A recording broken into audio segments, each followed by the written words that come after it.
High School Sports Live, in partnership with 27, is proud to present the Trinity Shamrocks and the visiting Steel High Rollers. This broadcast is brought to you by our premier sponsor, the Pennsylvania Housing Finance Agency. Good evening, everyone. I'm Todd McCall, along with Jerome Presley and Archie Smith Jr. And Grace Grill will be on the sidelines for us tonight here at Trinity. Steel High comes on the road. They're 2-1. Trinity 0-3, looking for their first one under head coach, a brand new one, Todd Ryan, in his first season. Jerome, we know what Stilton brings to the table. We know they bring some, small numbers, but a lot of quickness. And it takes very special players. And tonight we're profiling on both sides quarterbacks. Let's talk a little bit about that Steel High Roller quarterback. Well, I'll tell you what, you've talked about it. Steel High has been able to pump out athletes all over the place. And it's year after year after year. A small school, but they always are able to do damage when they play. And I think for quarterback position, Nasiri Williams, transfer from Harrisburg, has come over, has thrown almost 900 yards passing, 6 touchdowns, and only 2 interceptions at this point. So he's having a pretty good season. So I'll tell you what, look for him to get the ball downfield against this Shamrock defense. He's going to try to attack him early and attack him downfield. On the other side, we have Daniel Scott, the quarterback for Trinity.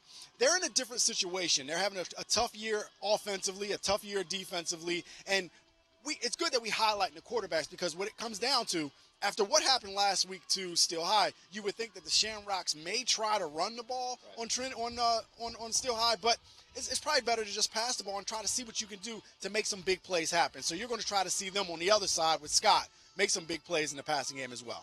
And on this side is Archie Smith Jr. Let's talk a little bit offense. I know a lot of times I'm always kicking defensively to you, but I want to start on Trinity's side. One of the things they've had to do is take that spread offense, and they've had to limit what they do, trying to keep their playbook a little bit small, a little bit simple tonight. Is that the game plan, and why? Well, if I'm Trinity right now, I'm just going to settle down. Throughout the summer, we've been putting in different type of plays, different type of formations. So I'm going to settle my team down. I'm going to settle my quarterback down, and we're going to find something that's going to work. And that what we find that's going to work, that's what we're going to take, and we're going to build the rest of our season off with, guys. Well, in this game, guys, both of you know, you see players pretty much playing 11 on offense, that same 11 playing on defense. In many cases, that 11 playing on special teams. But you look at Steel High right now, they can open it up. They don't have a whole lot of guys on that roster down that sideline, but they have a lot of quickness. Will Steel High open it up, and what's some of the formations and looks that the fans can see tonight? Well, like Jerome said, man, with talent, with speed, with the type of athletes you got, man, you really got a plethora of different formations you can throw out here. I'm looking forward to seeing 5 wide, 4 wide with one running back in the backfield, and try to get my quarterback on the edge and get him a run-pass option as well. With a good quarterback like that, a dual-threat quarterback like that, you always want to keep these guys with a run-pass option and let those guys make plays for you.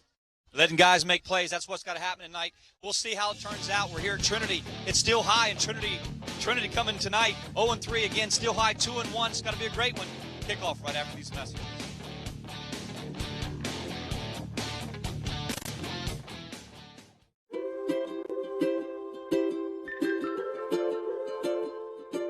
All across Pennsylvania, families are living their lives in their own homes. Not long ago, none of these families believed it possible. And then they discovered there was someone who could help. What was once only a dream is now a reality. Welcome home.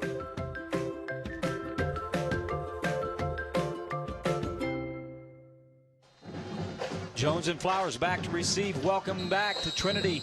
The Shamrocks and Steel High. Steel High will have the ball first. Little swivel kick that's going to bounce over to the 35-yard line. It'll be down there by Steel High. They'll have the ball with good field position. Hello, everybody, and welcome to another Friday night football game. It just seems to be tonight that we have the nice Capital Division matchup with Steel High and Trinity. And Jerome, I mean, anything can happen here. We know both teams play each other very well and very tough. They know each other, but if you're Trinity, they've got 2 starters back. They're coming back in with a brand new coach in Todd Ryan, and this is a place for them to start to maybe get the measuring stick back and see where they really are in their season. Yeah, definitely. I mean, Trinity wants to establish themselves, but again, look for big plays from Steel High. They're going to try to strike downfield early. Makari Williams will keep it himself across the 50 and will pick up a lot of yards. Pick up 15 on the play. And that's the one thing Nakari can do, is he can run the ball. And you see a designed quarterback quarterback draw on that play, takes a step to the right and then goes upfield. And again, there's a lot of gaps in that Trinity defense. He has 865 yards on the year already, 6 TDs. he'll have a lot of spread open looks. He has twin receivers to the right and a single receiver to the left. Play action goes down the field to the freshman, and it'll be incomplete. And you'll see him go many times. And then when we talk about a freshman, we're talking about Mekhi Flowers, who's 6 foot, 180 pounds, freshman, and Javon Grant is a senior this year. So they've got a fast receiving core, and Henry Flemister and Davenport and Jones and Williams. All right, it'd be 1st and 10 on the 50, or 2nd and 10, excuse me. Shotgun. Give to the left side is Jones. Jones is going to be down. There's going to be flags. He'll be taken down on the play by number 32, Washington, Raheem Washington for Trinity. And again, that was just a good defensive effort for Trinity, but it looks like it may be a flag against Trinity. And that's a correction on the play, on the tackle. That was Michael McDermott for Trinity. So we'll see what the flag is. I think it's a face mask. They may have got, and it looked more incidental than a full face mask, but looks like the officials will call it. Fans, remember to follow us on Twitter at High School Sports Live. We are always interested in what you know and what you're watching and what you see. So you'll see good penetration from this Trinity defense in the backfield, by number 55, and then at the end you see the inadvertent face mask there. Gives it a 5-yard penalty as opposed to the 15.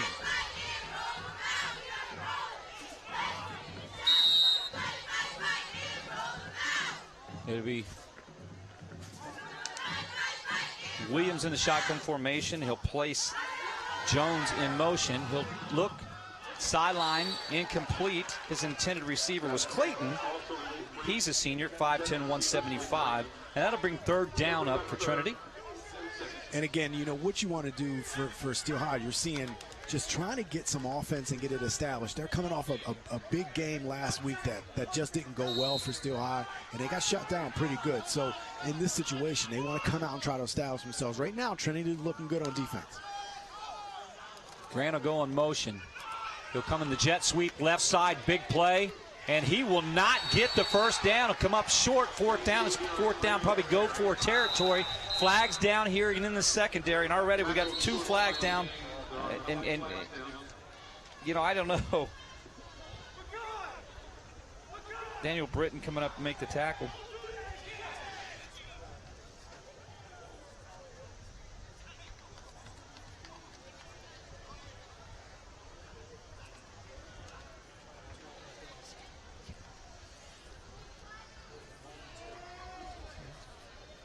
Well, that was Daniel Scott coming up to make the tackle.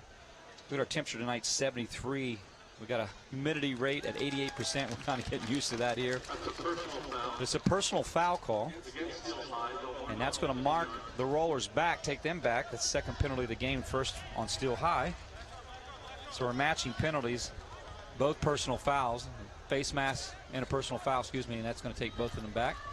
Well, this is the big one. This will be a 15-yarder. That's a 15-yarder, and right? It'll be 4th down. So it looks like Steel High. We'll see what they do. You would think this is a punting down, so they're going to put the punting unit out. And again, Steel High is going to do their part. Try to, defensively, you have to look at Trinity and say that this is a good win for them and a good start defensively. Good penetration in the backfield, and they look like they're ready to play. So good defensive effort by the Shamrocks. Giamonte back, Porter to accept the punt. Ball's now on the 41 after the penalty. So it's really 3 and out for Steel High. Porter's telling everybody to get away with it. It's going to take a roll. It's going to go across the 20, go out of bounds right at the 20-yard line, and another penalty down. Man, right now we just have a lot of whistles. Now let's go down to Archie Smith Jr. Archie, I wasn't sure what that penalty was as I just looked down. Well, guys, what we have here is a good old rivalry against these two teams. If you know the history that's been going on between these two teams, and we got a lot of chippy play that's starting off early out here, guys. So Trinity's not backing down, and Steelers not backing down. Thank you, Arch. And it looks like they're going to make him kick it again. And again, if you're Trinity, you want to have a return here. Secure this ball, see if you can get upfield. You should get pretty decent field position. Don't let the ball drop and then roll, and then all of a sudden your field position is negated. So again, come up if you need to do a fair catch the ball. But that's one of the problems at some of the high school level. Punt returners aren't necessarily taught how to catch the ball. All right, Porter back to receive the punt. He'll have an opportunity this time crossing the 30-yard line up the middle, crossing the 40, and he'll be drugged down by a host of Steel High rollers.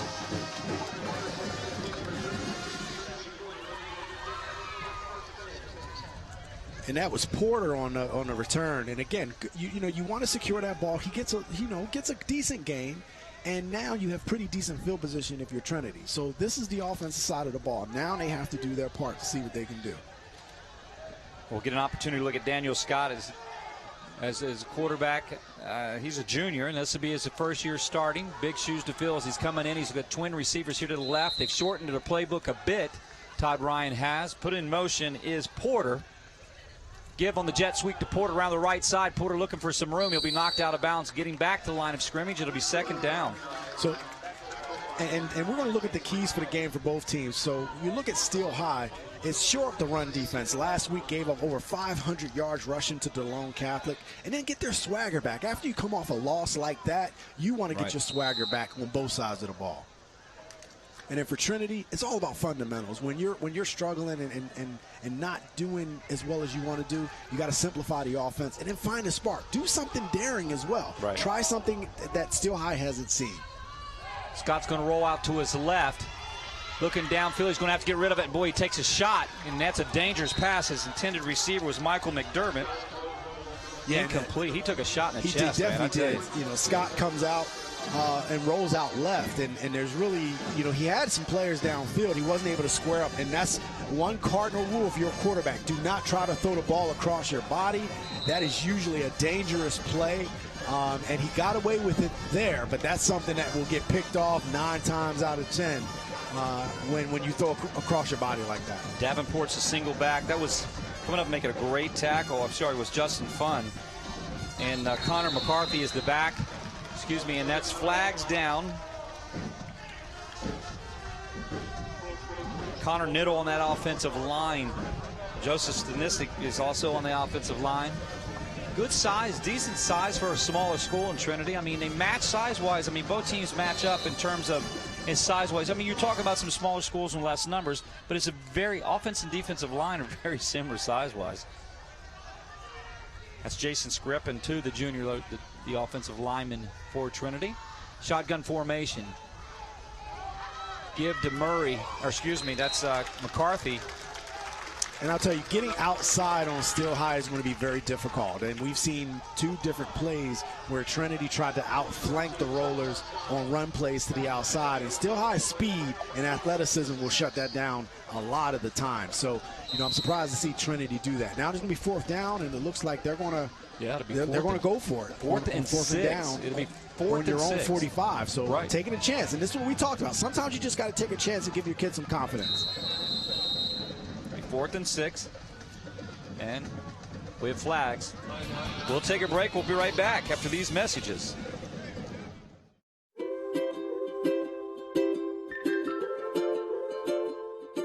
All across Pennsylvania, families are living their lives in their own homes. Not long ago, none of these families believed it possible. And then they discovered there was someone who could help.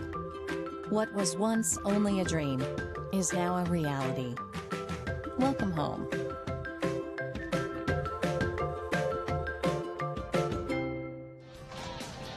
Well, welcome back to Cobo Field here. Trinity Shamrock Steel High Rollers High School Sports Live. Today's broadcast is sponsored by OSS Health, Giant Foods, and Capital Region Insurance. We're very happy to be bringing you this one here tonight. 9:17 to play in the first quarter, 4th and 6, and Trinity has a big call here. Todd Ryan, first-year head coach, looks like he's going to go for it. And Arch, I mean, it's a gutsy call. You gotta trust your offensive line to maybe do what they need to do. I see it as a passing down. Obviously, they're going to go trips rights. What are you calling over there in your huddle? Well, guys, I won't be surprised if this is a quick kick. But if I'm trying to get my offense going, then this is something I'm looking to do, but I think this might be a quick kick. Scott going to pull it away and find the receiver. It's going to be intercepted. It's Flowers who crossed the 45-yard line, and I mean, if anything, they lost a few yards. Still High did on the penalty. You know, I don't know. I mean, I like the way Scott stepped up in the pocket to try to make something happen. Just overthrew his intended receiver. He was outside the pocket. He got flushed out. I think his initial read was shut down by the rollers, so he couldn't deliver it. So he takes off. Then he throws it. And actually, he had a receiver open, number 5. Kaczynski is open, but he couldn't pull it in. Pass was a little off. All right, Still High will have their second possession of the game. Williams will send Flowers in motion, and boy, oh boy, he didn't have much time at all, and in his face coming in. And that's McDermott coming in. You know, he's tall. He's able to get his hands up in the air to block that ball down. And again, as each play goes through, if the Shamrocks stay in this game, then the confidence goes up. And I actually don't mind that 4th down call, because that's the coach saying, you know what, we don't have anything to lose. Let's go for it. And that's what I was talking about, doing something different. Williams is 0 for 3 for passing so far. Shotgun formation. He'll go to Flowers. Flowers trying to find a blocker. There's really no. Well, he found a way to cross the 50-yard line, still on his feet, crossing the 40. And that's a great pickup for Still High. And that's what Flowers does very well. Gets the ball on a short pass play, and then he gets it upfield and does what he needs to do as far as being an athlete outside. So, again, that's what Still High wants to do. Get the ball into the athlete's hands, make a guy miss, make another guy miss, and then get upfield. It'll ball be 1st and 10 for Still High, spotted on the 43-yard line. Twin receivers right, kind of a bunch, scattered look left side. Williams going to keep it himself, designed that way, gets a block, crosses the 40. Really not much there, and give Trinity defense the nod. Coming up making a tackle is Michael McDermott, along with Cameron McKay and Gavin Garlinger.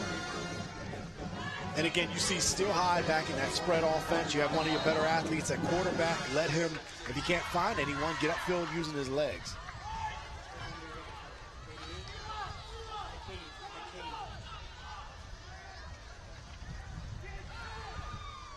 Second and 8, ball, the 41-yard line. Williams taking his time. Looking over the middle to be complete. Clayton on the catch, 5'10", 175, the senior. And that's the one thing that you will see from that quarterback position. Williams can throw a ball. That thing came out like a cannon from his arm. He delivered it right on point. He'll pick up a couple again. 7:50 here in the first quarter, 1st and 10. Enough to move those chains. Twins left and twins right. Play action. Williams looking down the field, it'll be incomplete. And it looks like that was just some miscommunication in the secondary. And we talked about Williams coming over from Harrisburg, where he was in line to probably compete for the starting quarterback job there at Harrisburg. He comes over to Still High, and the coaching staff early in the preseason talked about how polished he was as a passer, had a strong arm for such a small kid in that sense. And now he's grown a little bit, put on a little bit of weight, and now he's getting more and more polished as a quarterback. Trinity's going to rush 3.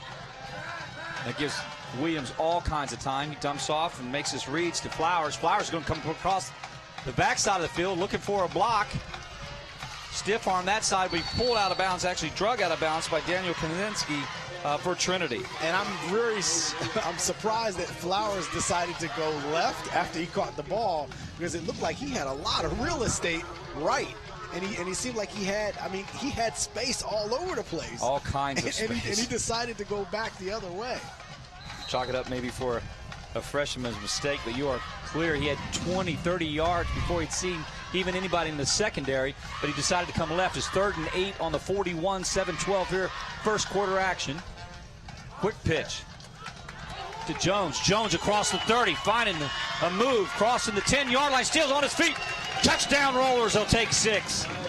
And that's why it's important when you hit someone that you wrap on that play. And Still High definitely wants to get the running game going and get it going beyond just the quarterback, Williams. So right now, next to Williams, he leads the team in rushing from the quarterback position with 243 yards, and the next person is Jones with 181. So they want to get some other guys in that offense going, so you're not putting your quarterback to punishment constantly like that. So good run by Jones for the touchdown. Niall Jones on the touchdown. Point after is up, and it's good, and Still High is on the board. 7-0. We'll have more on ABC 27 after these messages.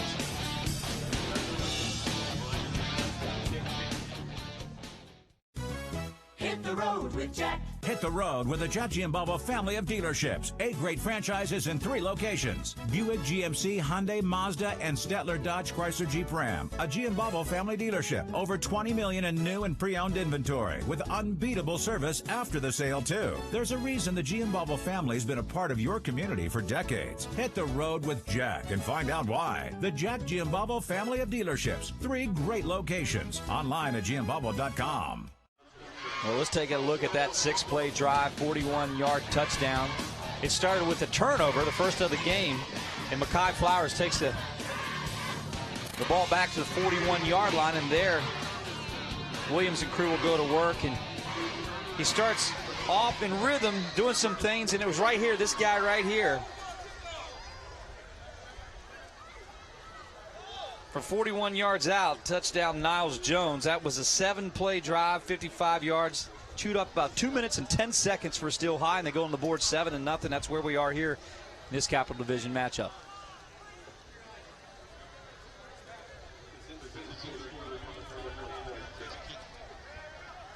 So Tyrone Moore set to kick. His point after was good. Back to receive is Daniel Kaczynski.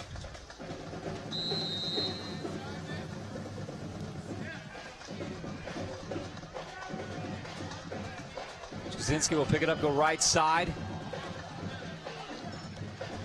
And he'll just be shy of the 35-yard line. That was actually a 31-yard touchdown run by Jones. Again, 7 plays, 55 yards on Trinity, or Still High's last one. Trinity will have the ball. They were 3 and out, or turnover actually. Well, their second possession of the game. They'll have the ball at the 33-yard line.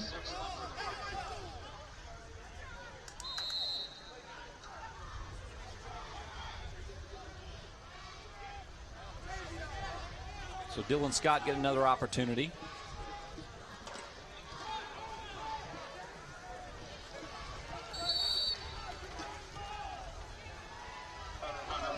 And Tyshawn Wright slammed the door on that play. And you're seeing Trinity trying to get the running game going and get something going. And when we talked about it, fundamentals, we talked about the keys for Trinity. It's fundamentals. When you have a new coach, he's trying to revitalize a program that has been struggling for a few years. So now it's about just trying to teach the kids fundamentals and see if they can work off of that. And then take some chances if you have an opportunity throughout the game. That was McCarthy on the run. McCarthy again right side. And again, struggling even getting back to the line of scrimmage. And give credit to Still High defense.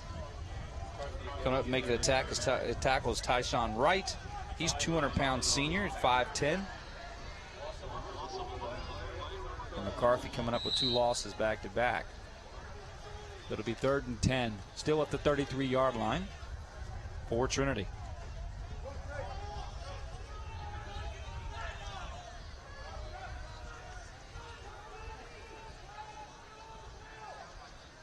McDermott, Kaczynski spread out left. And Scott was under pressure, and he'll be taken down the backside.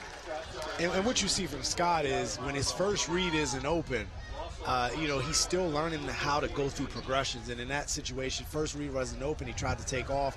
Still High, again, you know, they're very quick defensively, so they're going to be hard to flank from the Shamrock offense. So, again, now it brings up another 4th down. Holland Ali, along with Fun, come up to make that sack. Are they going for it again? It's 4th and 14. I don't know if they got Scott into punt. Scott's going to actually do the punting. A decent punt, too. The ball's going to fly over Flowers' head and take a bounce. It'll be down right along around the 36-yard line, and that's where Still High will have the ball here on their 3rd possession of the first quarter.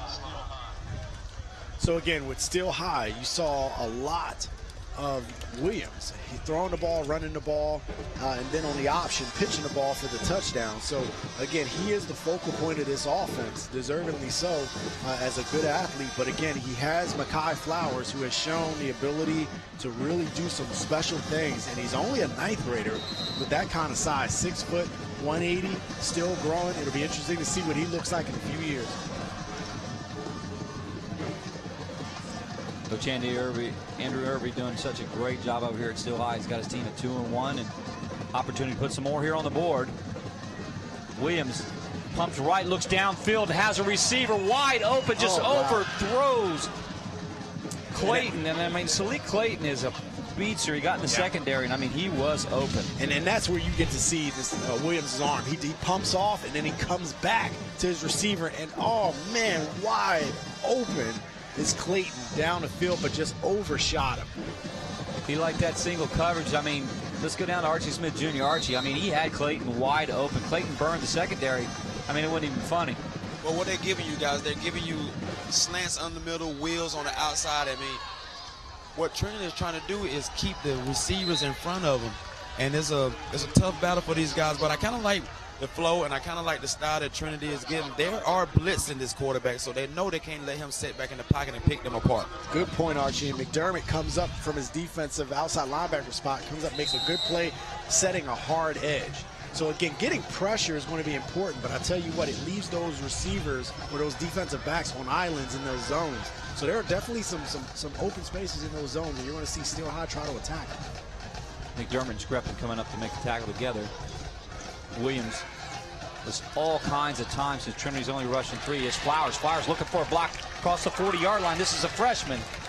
And boy, about how can he pointing out? Literally, Archie Smith Jr. He's actually pointing out with a block star like he has all day long. I mean, this kid's a freshman playing a lot older right now. But what you're seeing, they're giving these guys window routes, and what they're doing, they're just finding the open spot in Trinity's defense, setting down, and it's kind of like pitch and catch and making the play like Mayor Jerome would say, yak yards after the catch. Diamante Porter on the tackle for Trinity. 1st and 10 at the 32. Man, that play was blown up from the start. That's Andrew Mott for Trinity coming up to make the tackle. And that was an amazing play by Mott, coming up, closing down that door. And that's what you need from Trinity. You need guys to step up and make some big plays. You're in this game. You're only down 7-0. You know, Steel High has shown that they can get the ball downfield. And just a good defensive effort by Mott. Well, Mott's a good size, and Mott read that play like he's read his scouting reports. So Coach Ryan and staff pat him on the back. Mott blew that play up. Shotgun formation, 2nd 12, ball on the 35-yard line. You see, Trinity runs a 3-4 defense. You're right. So they only have 3 down linemen. So, again, there are a lot of holes in the run game, too, if you can block it. That ball was delivered high. Connor McCarthy on the coverage, along with Daniel Kaczynski. Yeah, Kaczynski came up, and he had I thought on the first drive, he had an opportunity to make a break on the ball, and this time he comes right up and makes a good hit, and that's what you do. You got to make contact and make sure that that receiver knows you're there every time. 3rd and 13. Again, with that 3-4 defense, plenty of time. And I like McCade on the end here for Trinity. I feel like he's getting back. He's getting some pressure. But Williams, you know, when he feels that pressure, he rolls out. He's quick, and you got to watch him. I mean, definitely got to know where the quarterback is at all times. Williams trying to evade McDermott and staff and throwing downfield. It's complete. Oh, it's incomplete, in his hands and dropped. Flowers drops it. And again, Williams, I mean, I'm really impressed with what I'm seeing throwing-wise. And you see that 3-4 defense, and all 4 linebackers come. So you have 4, 5, 6, 7 guys coming from that defense. So Archie talked about it. Trinity is bringing pressure. The problem is it leaves you on the back end. If you don't get there, it leaves you susceptible to big plays on the back end, which we would have had one there if Flowers could have held on to the ball. Well, Flowers was being guarded by Niddle, the linebacker, and Williams saw that. He knew he thought he could take advantage of it because he had beat Niddle. And but unfortunately, in his hands and dropped for Steel High. Shotgun formation, Williams with time. It's dangerous. Fires downfield, fires a dart. Incomplete. And Trinity will take over on downs. So that was a very good defensive effort from Trinity. They got a little bit of pressure. That time they played coverage. and they were able to really, you saw two of those linebackers drop back in coverage, and that's what the 3-4 gives you the opportunity to do. You don't see it as much in high schools running it, but it gives you the opportunity to disguise where the pressure is going to come from when you have 4 stand-up linebackers in the back. You don't know who's coming. And you'll see from Trinity they're coming from different sides. So good defensive effort from the Shamrocks. So, Archie, I'm sure you like that defensive effort right there because Trinity's doing some things very well. They're getting pressure even with 3 of that 3-4 defense. Yes, what they're doing is that you can see they're running different type of stunts coming from the outside. They're bringing McDermott. He is a problem on this defensive edge. He's rushing hard on the edge. They also are bringing him to rush back inside and making the quarterback have to read from his first read and check down to his second and third read. Making a young, new starting quarterback in his checkdowns is exactly what you want. McCarthy was on the carry there. Kaczynski, excuse me, on the carry for Trinity. So it'll be 2nd and 10 from the 35. Oh my goodness, you heard helmet to helmet, and what a hit. Coming up making that tackle, number 36 is Bowers-Livingston, Nakai Bowers-Livingston. Yeah, and Livingston just filled the hole, and that's what you do. You come up and make a play. There's nowhere, there was nowhere for Kaczynski to even run. As soon as he got the ball, he got pasted, so good defense. Clemster and Davenport, fun. And that's the problem with this offense. They really do struggle with getting, anything going offensively, and it ends up they're going backwards probably each drive. So again, you get a good play forward, it's a couple of yards, and then go back. So Wright, still working. Wright and Jones are the linebackers for Still High. Scott feeling pressure, stepping up, is going to have to keep it, going to run, gets away, invades one, crosses the 40-yard line, and he's scrambling very well, very impressive. Well, he definitely did on that Smart. play. He finally was able to get outside, which he hasn't been able to do all day, and he picks up the first down. So again, this offense is still a work in progress, and again, there's nobody downfield, so that lets you know that Still High's pass defense was covering very well in the back end. Hey, Archie, let's go down to Archie Smith. Archie, I know you're seeing what I see. Scott has great footwork on his drops and his actually step up in the pocket. I feel like he's doing some things very fundamentally. Guys, we're watching a young quarterback right now grow up in front of our eyes. You see, he's not doing anything wrong. He's tough as nails. He's making the right read, as you can see. He's stepping up in the pocket. He's trying to make the right pass on the run. He's trying to go through his reads. I think we're going to see more offense coming from this kid as the game progresses, guys. Yeah, I think one of the things that I see from him, he is a young quarterback still learning the position, and you're seeing it right before our eyes. So, again, there's going to be – I think what they're trying to do is get him to throw the ball on his first read, but Still High's taking that away. And then after that, he's trying to ad-lib. And we saw on 2 plays he's actually made something happen. So in that way, I agree with you, Todd. He's definitely made something happen, especially the last 2 drives. Well, on a penalty jumping, he literally with the hard snap count, the hard cadence, he'll get Still High to jump off sides. I like their option reads, and I like the fact that I think that he can run the option. I see something there. Again, it's hard to flank Still High's defense, but I think that Trinity has something with that option. Teams have gone away in some aspect to the old-fashioned option. This is a team that probably could run on the old full house backfield too. Well, yeah, the option, is a turnover offense now too, and finding the players to play it is a little different than what it used to be, and it's so different as far as what's big now, and it's not the end thing anymore, so you don't see it as much. But there you saw it there with quarterback keep, and that seems to be the biggest danger for Still High is the quarterback getting an opportunity, Scott getting an opportunity to get outside. He finally is able to get outside a little bit. Archie Smith Jr., I see something here going, you from the coaching perspective, you also played quarterback. I want to remind people, I think they've got something on this reader right now, the defensive side of the ball. They're not making the right read yet defensively on the option. Well, guys, he's starting to settle down. He's looking poised. He's looking calm. He's starting to figure out what Stilton is doing. And now they're starting to call the plays that benefit towards their quarterback play. And we're going to watch this guy. The coach with the scratching the offense that they did last week and been running the last 3 games, this offense is working for these guys. Well, that's the end of the first quarter. Thank you, Archie. We'll be right back with more on High School Sports Live and ABC 27 after these messages. What were you thinking, Chuck? You're not 18 anymore. Is my leg supposed to bend like that? 6 months on the heating pad. I hope it was worth it. I wonder if cartilage grows back. Yep, that's gonna break right in half. This looks so easy on TV.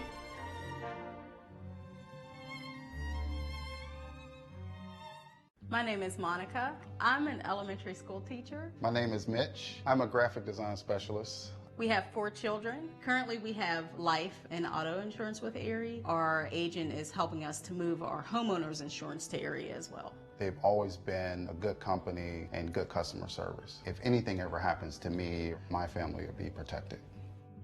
Call Logan or Warren Stumpf at Capital Region Insurance Agency, 717-731-1142. Players from all over the state of Pennsylvania will be trying out for the Team Pennsylvania Advanced Hoops boys and girls AAU teams. Advanced Hoops is a leader in AAU basketball in South Central PA. Tryouts for spring teams are on October 27th. For more information, go to www.advancedhoops.com. Welcome back to action here. A new, fresh quarter. And let's just talk a little bit about Trinity. First 8 plays were minus 8 yards. Now, the last 3 plays, Jerome, plus 30. So that's the difference right now for Trinity. Yeah, now they got confidence, and I think that's what you're seeing more than anything else. There's a little bit of confidence, and I think it was all sparked on that last, right before the end of the first quarter by the quarterback Scott on running plays. So right now, this is interesting because we saw last week against DeLone Catholic, Still High struggled defending the run. Right. So you're starting to see Trinity have some success. The key is, will Trinity stick to it long enough for it to be effective long term? All right, 1st and 10 from the 26. Scott will keep it. Scott with plenty of room, running left side, across the 10-yard line, and things are beginning to happen positively for Trinity. Flowers on the tackle. And think about it. Scott gets that ball in the option. He looks upfield, and there's a gaping truck of a hole sitting there. Good block by number 55 for Trinity, able to clear out the left side. And that was just a good opportunity for him. He just saw daylight and took it. And Jason Screppin on that offensive line is making some plays, too. We'll have a timeout. We'll be right back with more after these messages.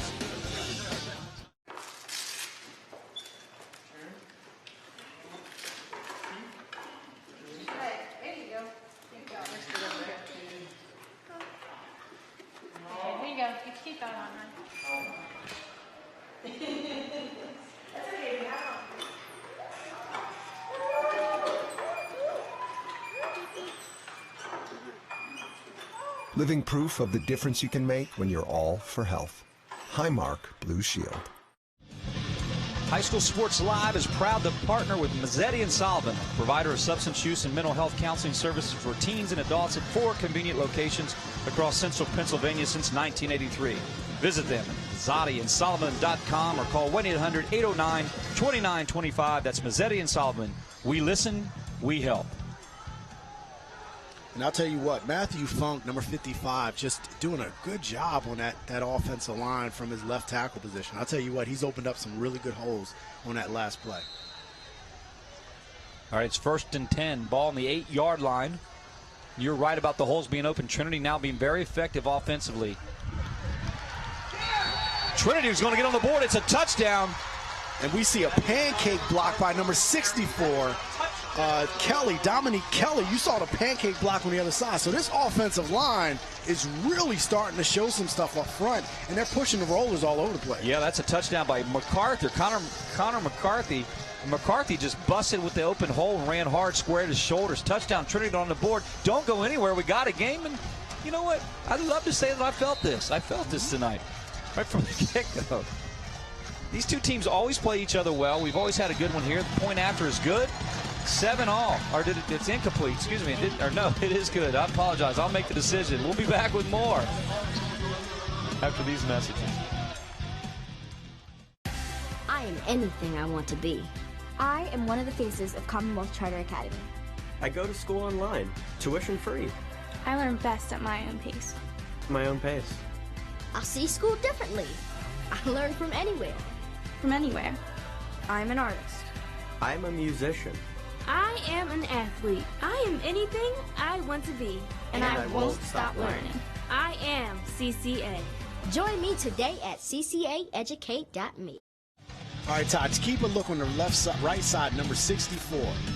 right here, or left guard. Look at what he does. He's actually the left guard. Pancake. And he pancakes. He takes the defender for Steel High on the other side of the line of scrimmage. On the other side of the line of scrimmage. And it's just an amazing block right there. So we love highlighting offensive line. Oh, yeah. Dominic Kelly, you're going to get the All-Steel Mill Award today on the pancake, right. baby. That was sweet, on the man. pancake. Kelly, that was a sweet block on that side. I mean, it really was. The only thing was missing, man, I tell you what, there wasn't anything missing. Hey, Arch, when you got a guy start to pancake people, that's the difference. When we go back, hold that one time, we're going to look at the drive again. And this was an effective drive. Connor McCarthy's 8-yard TD capped it off. It was 8 plays, 65 yards, 325. And you're looking left side, and right here, that was the big gaping hole that really got things started, taking it down to the 8-yard line. And that wasn't done yet. And then the holes that were opened up. And this is Jerome called it. Pancake block, touchdown McCarthy. Dominic Kelly, number 64. That was that. Now that's what energizes a team when you see your linemen doing that. Again, 8 plays, 65 yards. Shoot up about 3 minutes and 25 seconds.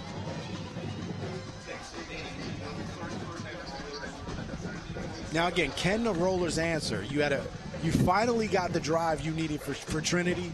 And it's always good to punch somebody in the mouth than to get punched in the mouth. Even if you're going both ways, you want to be able to punch somebody in the mouth. It's less tiring. So now for Trinity, they got a little bit of momentum. You saw the coaches go nuts. The team has gone nuts. It was just a really good, sound drive, I think, started by the quarterback, Daniel Scott, with some of the running plays he did. So it's 1st and 10. Ball on the 27-yard line, 7-7, right where we want to be. Good game here coming in through the screens.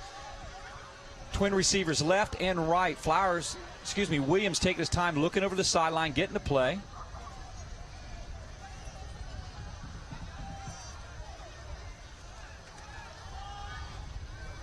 Getting the ball in their speedster's hands. And there'll be flags down on that play.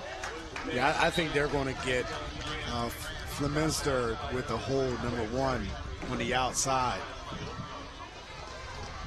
That was Flemster on the hold. You're right, but that was Grant on the reception. And that's what you don't need. You have an energized Shamrock defense or team in general. And you have a Stilton offense that is a lot of penalties right now. Their last drive ended in penalties as well. So they have to clean it up. If not, each time you're pumping more and more life into this Trinity offense and this Trinity team, and they're fired up right now.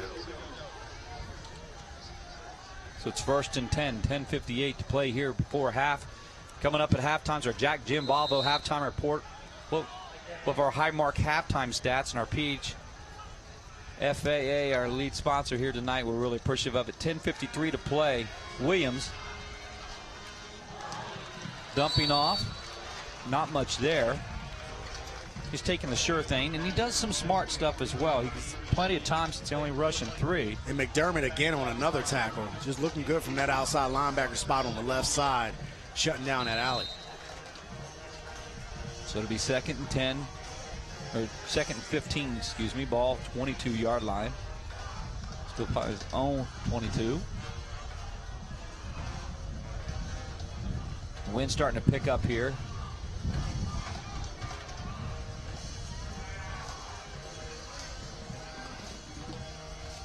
Good spin move and dump off to Niles Jones, who has an 8-yard or 31-yard TD earlier on in their second possession, second drive.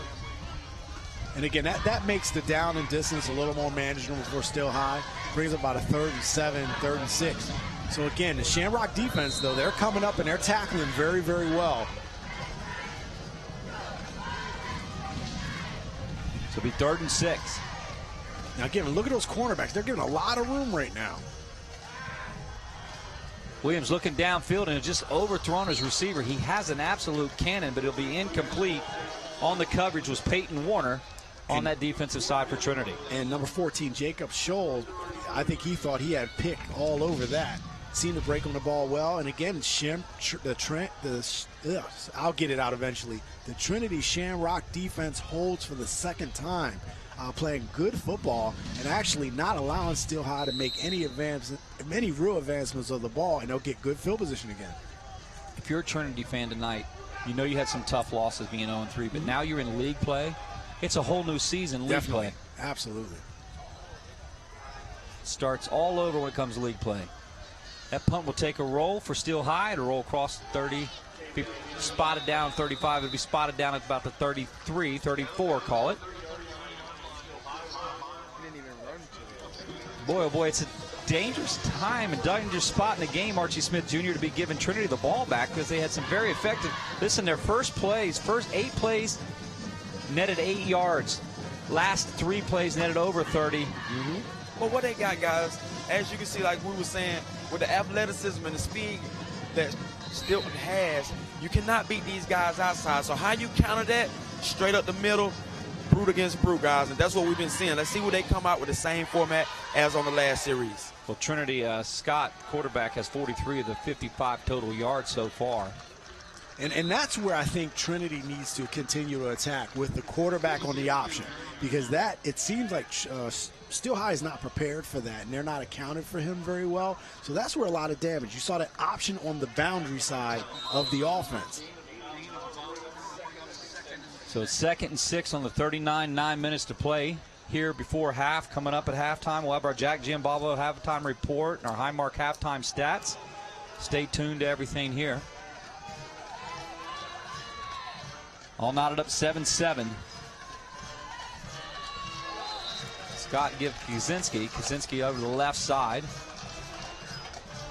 And again, they are getting 4 or 3 yards a pop, and it brings up a 3rd and 2, 3rd and 3. So good down and distance, good time to have the quarterback option again and see what happens. So they're showing that this Trinity offense is showing that they can move the ball.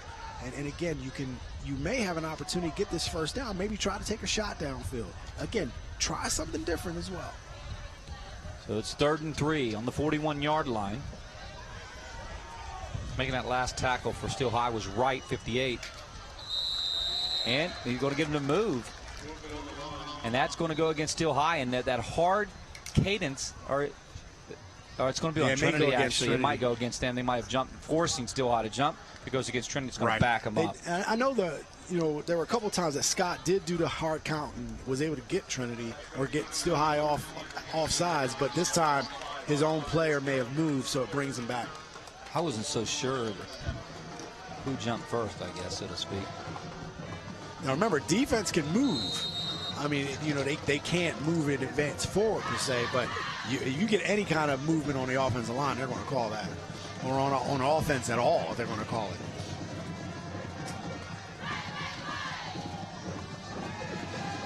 Scott looking downfield. He's going to keep it. He's going to have to. Somehow evades being pulled down and stays on his feet. Crossing. Going to move the change for a first down and an absolutely gutsy play. And I want to go down to Archie Smith Jr., the Alabama Slim down there. Arch, that's a hell of a play. Hey, guys. This kid right here is dialed in, and he probably went over to his coach, went over to his offensive line and said, guys, we are here to play. I am here to play. And he is showing it right now, and that's when you rally your troops behind you, and they help you fight. This kid right here is showing us right in front of our eyes, guys, that he is here to play, not just this quarter, but all 4 quarters, guys. And there was probably about 8 missed tackles on that play, There was. Hey, listen, fellas, here's a great thing tonight. We got a game here. We got a game here. 1st and 8. Scott looking to maybe pitch it. Good pitch, good read. That's the option. Come on. And it's not just the option, it's the option into the boundary. That's where they've had a lot of success, is into the boundary. We got an old school looking, this is taking us back a little bit. McCarthy. Well, I think what you called it, this is a league game now. So sometimes when league play, you can throw the records out the window. Yeah. You know what I mean? So I think you've said it. They've played each other well. And Trinity, right now, they have some confidence moving the ball. 1st and 10, ball on the 42-yard line. Trinity driving, Steel High finding a way to get a stop here. Option, a lot of option. Scott really making a difference now. If you're Coach Todd Ryan and staff, you're pretty proud of your quarterback. Into the boundary again. Another pitch on the boundary side. Crossing and moving the chains, and it's going. Well, what I'm seeing is Trinity is outnumbering Steel High in the boundary. So they don't have enough numbers over there to make the play, and Steel High has yet to adjust yet. So right now, the quarterback is able he just has one person that has to make a decision. Play the quarterback, play the running back. You play the quarterback, he pitches it. You play the running back, he takes it. They have more numbers on that side and is able to work out for big yards. Kaczynski on the carry. Let's go down to Arch. Defensively wise, you're right. Jerome is completely right. They've got to come up with something on that to hold that option. Kaczynski left side, not this time. Flemster will come up to make the tackle. And they changed it up. Instead of run it towards the opposite, they pulled and did like a sweep play kind of on that boundary, and this time Still High was ready for it.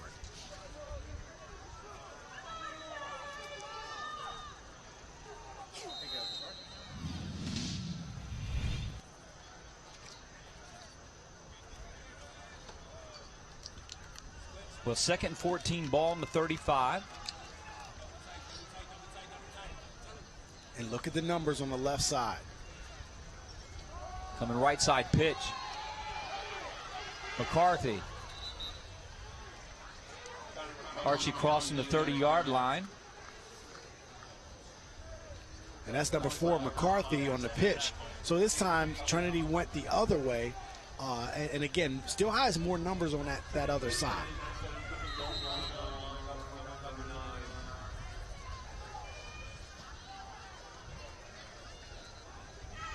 And right now, you're looking at Daniel Scott, 6 rushes for 54 yards. So again, he's causing a lot of damage, and because of what he's done, it's opened up for other guys in the backfield to do some things as well. You're right, John. Shotgun formation, 3rd and 9, ball on the 35. Scott is going to keep it. Boy, he's pulled down real hard. A little bit of frustration on the pull down. That's Tyshawn Wright, 200-pound senior. He's 5'10". Wright's coming up making a lot of tackles tonight. And I tell you, that was a nifty play by Scott, because it just looked like he disappeared for a second in that defense before Still High was able to notice where he was. And now again, another opportunity for Trinity to see if they can get a first down. Did he get him with the horse collar? Oh man, that could have been a flag easily.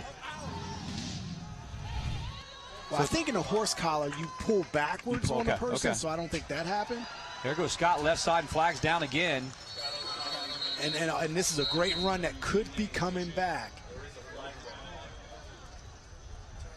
But again, they have the right idea. It looks like it could be holding on Trinity.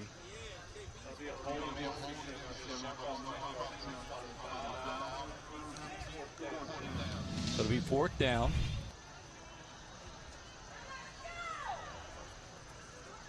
I tell you, definitely a holding call there, but this offensive line for Trinity is really dialed in right now. Yeah. I mean, they're getting to the 2nd level, and they're really doing a good job. So Trinity is in a good situation right now. We'll see if they punt it again, or will they go for it and try to pick up this first down. So it's 4th down, 13, ball on the 36, 4:05 to play before halftime. Remember, our Jack Giambavo halftime report's coming up, our Highmark halftime stats. So don't go anywhere. Jerome and Archie and I will gather up all the information that we have. 4th and 13. 3:50 to play here before half. Scott stepping up in the pocket, firing downfield, and the ball will be incomplete. Good coverage, Still High by Davenport. And definitely good coverage by Still High. Good stop by Still High. But I'll tell you what, that wasn't a bad drive for Trinity as well. They continued to put the pressure on that Still High defense. And now it's about defense and seeing if their defense can pull it together again and get another stop. Just do it on the inside of the receiver where the defense was. That's probably outside shoulder throw. But again, Scott stepped up. Looks like he had a good arm. Yeah, Davenport was in good position defensively from his cornerback position.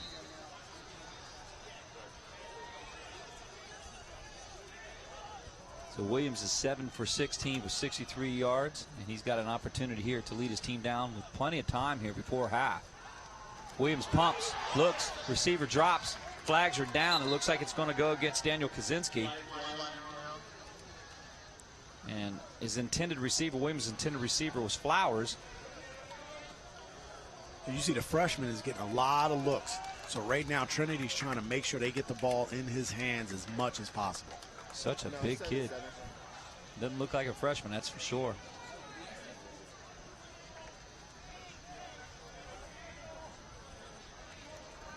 And it's going to be pass interference on Trinity. That's going to go against Daniel Kaczynski.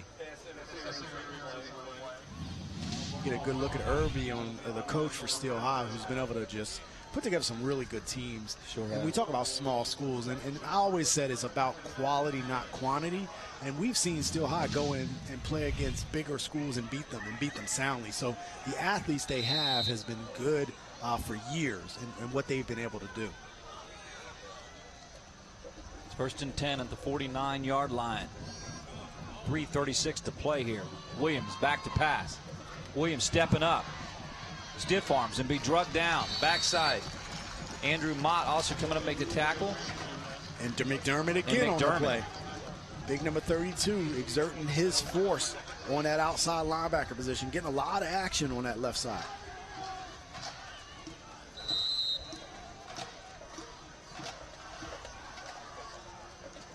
All right, 2nd and 9 for Steel High. 3:06 to play here before half. Williams pitches left side. That's Jones. Jones across the 50, 45, across the 40. He'll be knocked out of bounds. Running him down will be Jack Murray for Trinity. Just a good play. You know, you saw, that's one of those things you don't double pump and pitch, but he was able to get away with that. Williams was, and able to get the ball to Jones, who's able to get upfield and get close. You know, he's about 5 yards shy of a first down.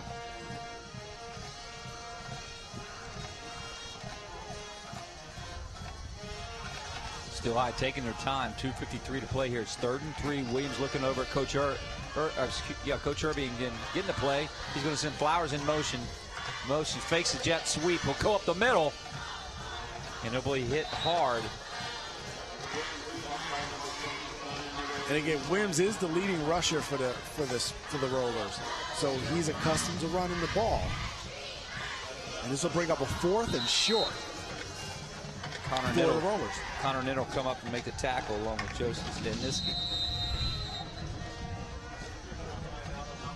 So we got an official timeout on the play, and it's 2:38 to play here.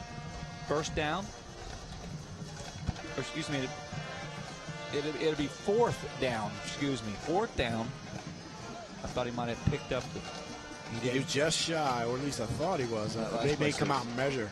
Well, now I don't know, the down markers moved 3 times here since we've seen it. Now it's 4th, and man, call that 3. It's I think they're going to mark it.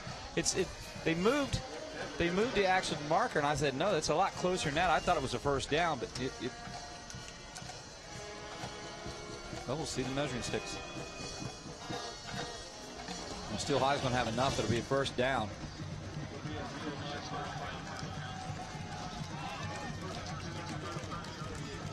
I was going to say, from looking across that field where the ball was and where the marker was, I'm like, it's clearly, even from where we were in our vantage point, but, you know, we got great eyes up here. We see everything. 1st and 10.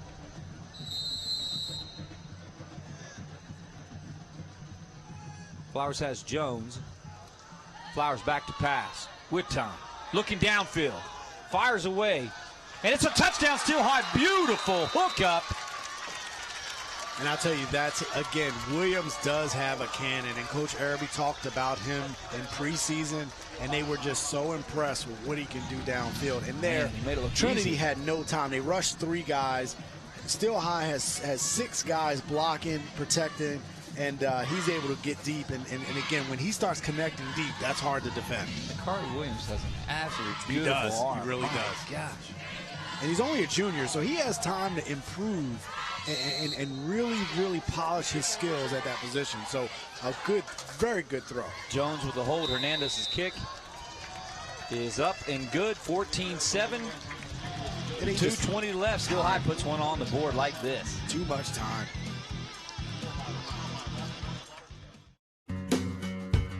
Groff Tractor is your full-line equipment dealer representing Case Construction and many other leading brands, serving the total sales, rental, parts, and service needs of its customers. Groff Tractor paves the way for your projects from start to finish. With 11 locations, Groff Tractor is always close by your equipment needs. Groff also offers 24/7 field service. Groff Tractor is your #1 source for everything under construction. Well, that last drive, just watching, 4 plays, 64 yards, chewed off 1 minute and 17 seconds, and it was some great plays, but it was one great play. And that starts by this man right here, Williams, who he took a couple hits there on this drive. Yes, this was the Williams show, and that's what he does. And again, just too much time, and he stands tall in the pocket, and that's just 7-on-7 right there. It's unbelievable. I mean, it's a 39-yard TD pass to Flowers. 4 plays again, 64 yards, chewing up 1 minute 17. They'll give the ball back to Trinity. They'll have plenty of time here and before half. 2 minutes to go. Porter will go left side. He'll cross the 35, 36-yard line. And plenty of time on the clock. Definitely, and we'll see how will Trinity answer that score for Still High. I mean, they had some success the past 2 drives. First drive, not much going on those earlier drives for Trinity.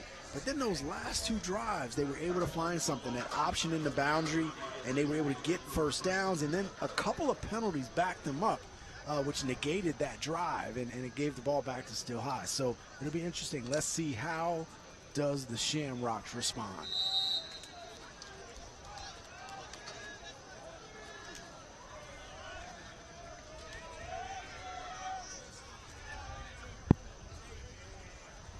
Scott going back to the option. Pitch left side. And that's Connor McCarthy on the carry. And again, a little bit better defense on that side, a little bit more shored up for Still High. So again, you have to adjust. Option coming, good penetration. So you got some good penetration on that left side by number 36, Livingston is able to come up and make the option go bow outside a little bit more, which allows Still High defensively to come up and make a play. All right, it'll be 1st and 7. Ball on the 39-yard line. Scott coming left side. He didn't have much. He's always going to have to come back, runs into his own blockers, and then it's not much there. And you're seeing Still High tighten up a little bit.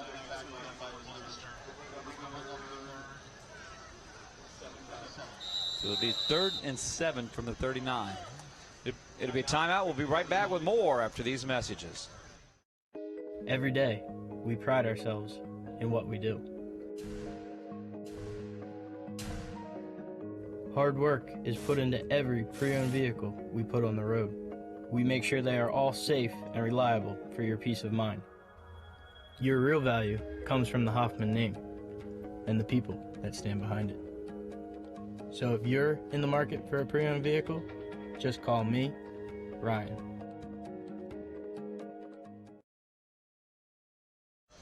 Well, welcome back. It's 3rd and 7, 39-yard line. Trinity's going to talk about a little bit of 1:21 to play. 14-7. Trinity's 2 for 5 on 3rd downs. Boy, it's a big one to pick up here if you can. 3rd and 7.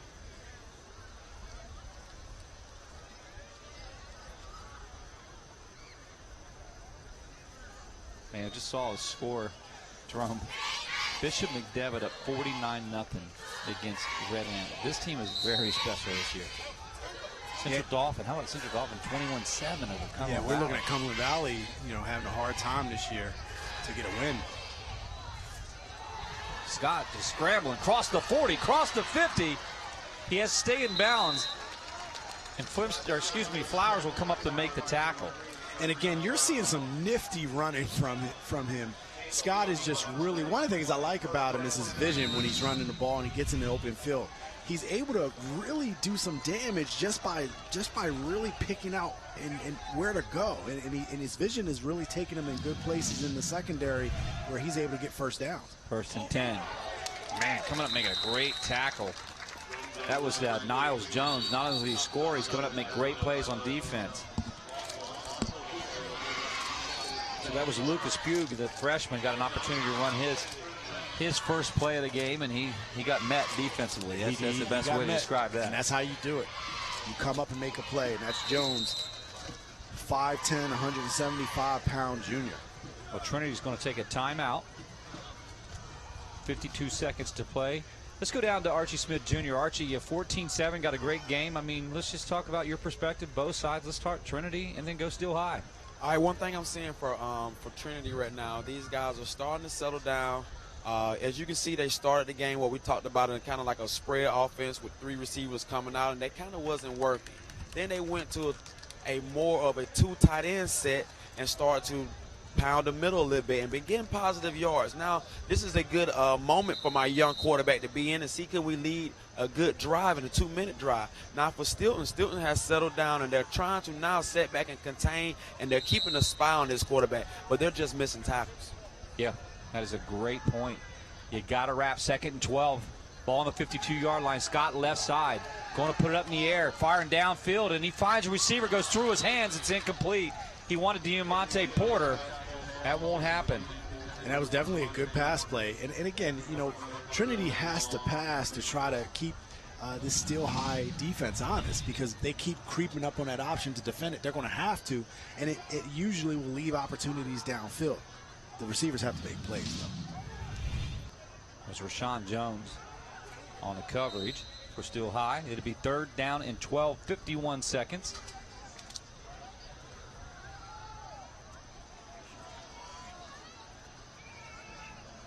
You got twin receivers and a single receiver is McDermott here. Scott looking over the sideline. Flags are down. And that's the one thing you don't need for the Shamrocks, is to go backwards, especially when you've had so much positive gains. And that's what hurt them on the last drive, was the penalties at the end of the drive. There'll be illegal procedure against Trinity. It's going to back them up. Got 51 seconds to try to put something on the board here.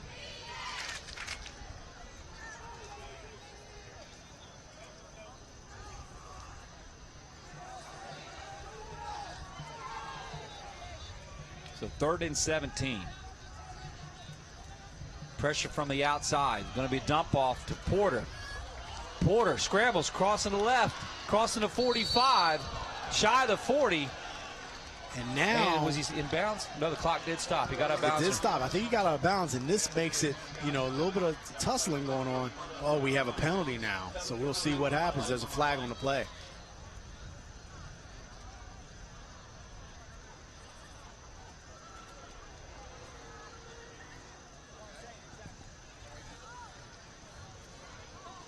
All right, so 41 seconds to play, 3rd and 17.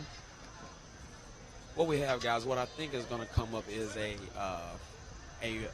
unnecessary roughness tackle, and what you can see, they're trying to take away the wrestling and the slaying down tackles out of the game right now. Let's see. Thanks, Archie. And it's, you know, controlling that rough play a bit. Offsetting. They're going to replay it down. They're going to look like they're going to do offsetting penalties on both. And that's, again, they want to make sure that they calm this down. But again, it's unfortunate because, you know, right there, the second guy gets called as well. So, you know, you see the penalty for Steel High for the unnecessary roughness, but then the Trinity player has a penalty as well, brings up a 4th down. So they're not going to replay it down. They're just going to keep it right there. So it's 41 seconds on the clock. Hold on here. Steel High is going to want a timeout. That's a good timeout. They get a hold here, get the ball back. We'll take a break. We'll be back with more on ABC 27 after these messages.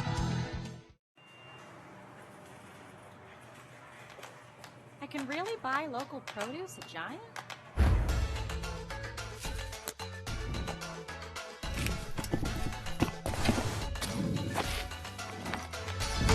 Yep. Brought it in from our backyard. Well, not my backyard. We're close. Sweet. Find out about our backyard at giantfoodstores.com/local. Giant, the official grocery store of the Philadelphia Phillies. All right, welcome back. 41 seconds, 4th down and 3. Steel High wanted to take a timeout. It was a good call, giving a little opportunity for them to get the ball back and maybe put another one on the board. But Trinity, if they have anything to do with it, they want to pick up this 1st down, keep the chains moving. And again, all you need is 4 yards to keep the chains moving. You don't need anything bigger at this point. So let's see, you know, if Still High tries to, or if Trinity tries to stay conservative or go what works, or try something different altogether.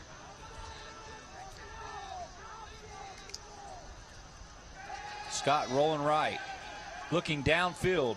It's complete to McDermott across the 30-yard line. He can't get out of bounds. They're going to have to hustle up. Well, because it moves the chains, they'll get that pause in the clock. And that was a good, safe play, opportunity for a run pass, and he's able to find McDermott just squatting in the zone. Still High lost track of him, able to get the first down. And now Trinity has to call their last timeout to try to conserve some time. So they have time. I mean, they have a lot of time here with 29 seconds left. You may get a couple of shots to see if you can get in the end zone. Or in field goal position. Yeah, right. Archie, Trinity finding something here again. If you want to call it hurry up, so to speak. Well, one thing we're starting to see is they're getting their quarterback on the outside. I mean, how good his vision is, how good his feet is. If he doesn't see anything open, I'm trusting my quarterback to get me 2 to 3 yards. But on that play that we do want to try to save our timeouts and get out of bounds. And there's one thing I want to see. I want to see McDermott. Can you guys tell me how tall is he?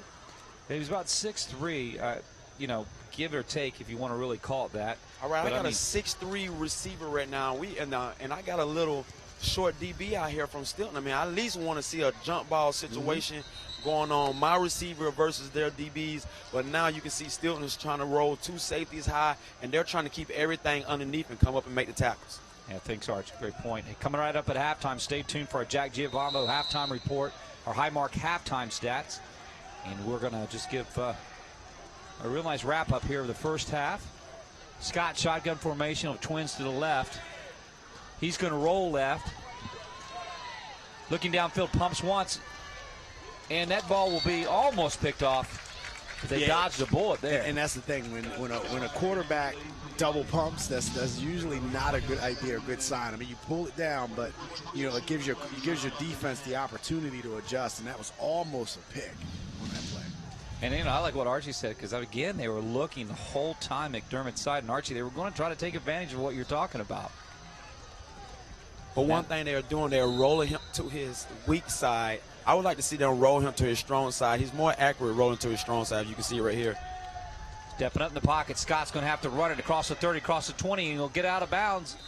And stopping the clock with 16 seconds. And there's still a lot of time, and that's what you want. That's where he's been damaging this Still High defense, has been on the ground. He's really been able to tuck it down. And again, there's not tons of pressure on him, but he's able to just get upfield, and there's not really good tackling in that secondary for Still High. Well, coming up and make that tackle was Davenport. Still High, 14 seconds, 4th and 10. Again, we'll have our Jack Giambavo halftime report, Highmark halftime stats. Yeah, he was out of bounds, so I'm surprised that so much time went off the clock. They had to put more time on the clock. Well, he went out of bounds. I thought he had 16 seconds, so I think about 8 seconds clicked. They're going to ask him to put 14 back on, so it'll be 14 seconds. I knew we were close somewhere. 4th and 10, ball on the 15-yard line. And it'll be 1st and 10. Scott with 14 seconds to work with. McDermott spread out left. Let's see if they go that side. Porter out to his right. He's looking Porter's side, goes back over the middle, and the ball will be tipped. And it's almost caught, but it's incomplete. And Daniel Kaczynski had an opportunity. Yeah. I mean, he was open. He was open. Now, this is it right here. This is the shot you need. And well, let's see what the Rollers can do. Are they going to try to, what the Shamrocks are going to do? Are they going to try to kick it here? They're going to bring the field goal unit on. Boy, look at this. It was good tipped off. Defensive Good play by number 58 for Still High. And that is Trayshawn Wright, able to get his hands up right at the last minute. Kick is down, and it's no good. He pulled it left. And the Rollers survived giving up points. So a good stand by the defense. So D'Amico's kick is no good. 1 second left on the clock here before half. Our Jack Giambavo halftime report will be coming up. Our Highmark halftime stats. Archie and Jerome and I will break down their first half action for you. Got a good game here again. 14-7, 1 second to play. Still High coming back on. They'll probably just take a knee and take it to half.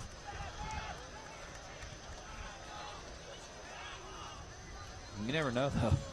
Yeah, you never know. I mean, the way this kid can throw the ball, Williams, you can let him probably air one out. But again, remember, you don't want to give Trinity any kind of momentum coming out of the half either. So a pick six, we've seen those happen. Trinity had 10 first downs in the first half. That's a dump off to Jones. Jones running hard across the 40. He'll be brought down. Nothing there. That's the end of the half. 14-7. It's been an absolute great half. Our Jack Giambalvo halftime report and our halftime stats coming up, and Jerome and I and Archie will break down everything. And Jerome, this like you said, it's league play. Mm-hmm. Anything can happen. It's a brand new record. When you're league play, you just might as well be 0-0. Yeah, absolutely. And again, Trinity is biting at the bit for their first game and victory of the year. Steel High is coming off of a really big defeat down in Delone Catholic last week. So both of these teams won it. Let's kick it down to Grace. She'll be standing by with head coach Todd Ryan. Grace? Coach, for a Shamrock team that struggled, they're not giving the Steel High team much. What do you like from this first half? I like our effort. We spent all week working on our expectations and what we expect our kids to do and what they expect from us as coaches, and they're delivering so far in the first half. We got another half of football to play yet. What are you telling them in the locker room? We got another half of football to play yet, and your expectations are still high. They still have a lot of things they got to accomplish. We got to stop mental mistakes at times when we got drives going, but it's nice that we got another second half to play yet. All right, thanks, Coach. Thank you. Well, we'll go to break. Thank you, Grace. We'll be right back with more on our Jack Giambalvo halftime report after these messages.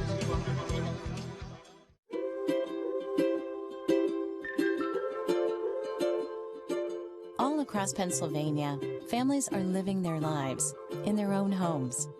Not long ago, none of these families believed it possible. And then they discovered there was someone who could help. What was once only a dream is now a reality. Welcome home.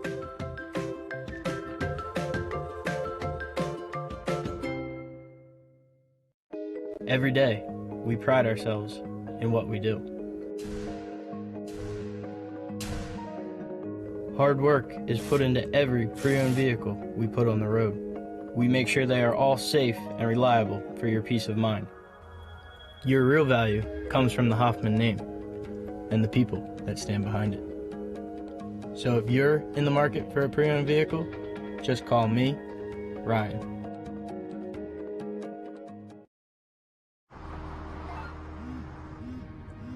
Do you want to answer that? Nah, I'd never with a kid in the car. It's okay. I'm not here.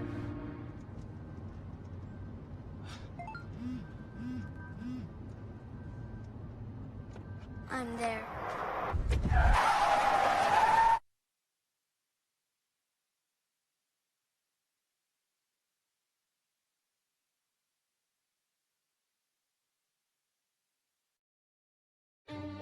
What were you thinking, Chuck?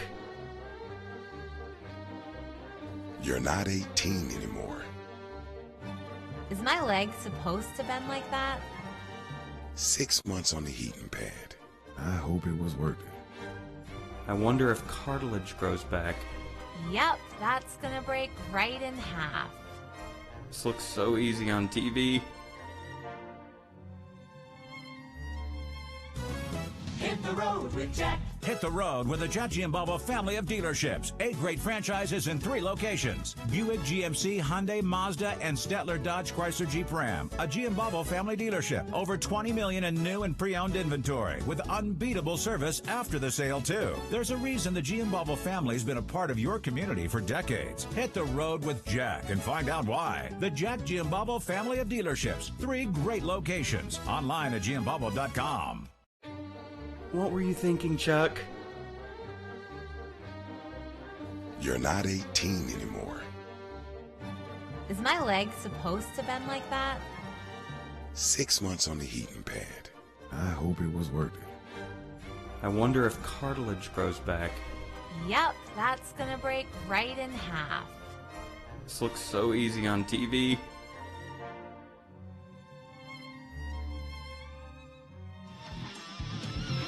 Well, welcome back to Trinity and our Jack Giambalvo halftime report along with Archie Smith Jr. and Jerome Presley. Archie, let's go your side first. Trinity got some things going. They're down 7. But their second quarter momentum, I thought, really shifted to Trinity's way, and then Williams comes back and throws a beautiful dart down the sideline. But they have 10 first downs, Trinity. Now, what do you like, both sides? Let's start with the Shamrocks. Oh, what I like is the first thing from what Coach said from Grace in the interview right there. He said, man, we had expectations, high expectations for these guys. And you can see, man, he said nothing changes for our guys. Our expectations are still high. And guess what? These guys are starting to execute.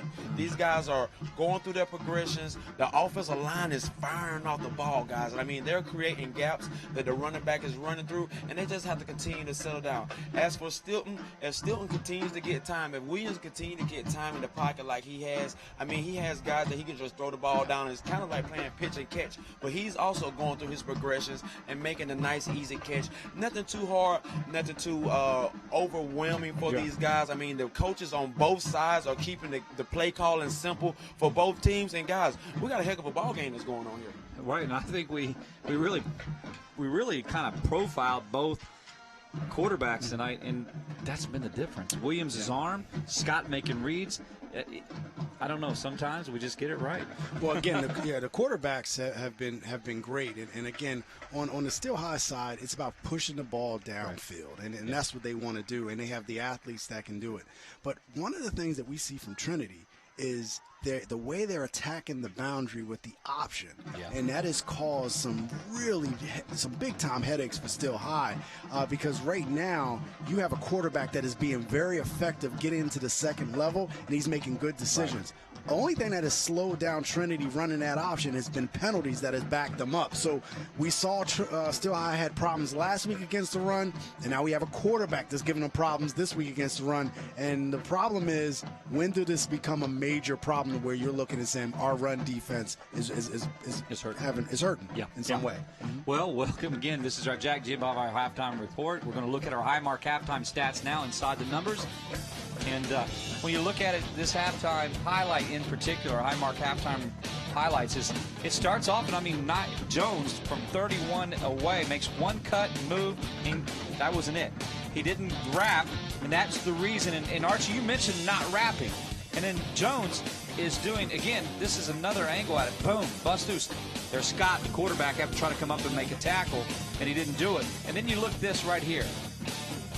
Punch in, 8 yards out, great block, and Connor McCarthy come up to make a tackle on this big Dominic Kelly that made a pancake block on Steel High, and that was 7-7, but wait a minute. 6 has something to talk about. Williams, gosh, wow, I'm in an absolute dart. I just can look at that one more time. Our Invicta crew really on top of that one. Look at this. There's a little pushing and shoving, but that's all right. He's just waiting on the ball to come down to him. And that's Flowers, a freshman. I like him. You talked about him. You remember him back in the little days of football, and he was always big. He doesn't look like a freshman. He's playing like a grown man out there tonight. What happened is you have these athletes that come in and that you're expecting to come in for you and help your program right now. And guess what? Stilton is blessed to have an athlete like this to come and be able to help their program at an early age. I mean, imagine this guy has 4 more years, and we've been doing this. I've been with you guys for 4 years, and I've been my first year here. I seen a true freshman, and his name was Charlie Casher standing back there. We all seen what 4 years grown up and seen him coming in. And look where he's at, man. He's getting ready to play on Saturdays against at the University of Penn State. So, guys, being able to have a young athlete to come in and help you guys, and plus, if my offensive line is giving a quarterback time like that, hey, guys. Let's take a time and look at our Highmark halftime stats. Total yards, 178, 159. Guys, what sticks out to you? Rushing yards, is it? Yeah, I think for me it's the rushing yards of Trinity.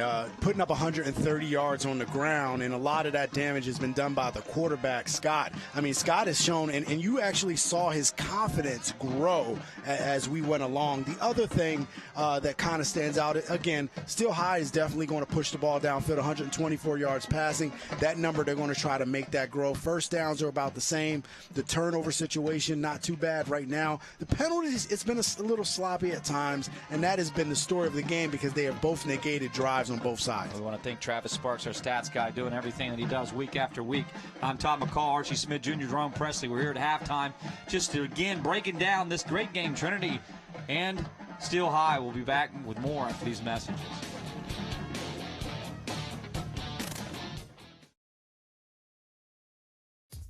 At Pizza Hut, our original pan dough rises fresh every day, making it crispy on the outside, soft and chewy on the inside. And now you can get our original pan as part of the $6.99 any deal. That's 2 medium pizzas with any toppings, any crust, any specialty for just $6.99 each. Only at Pizza Hut.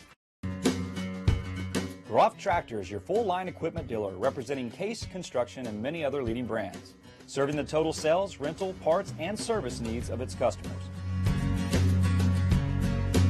Groff Tractor paves the way for your projects from start to finish. With 11 locations, Groff Tractor is always close by your equipment needs.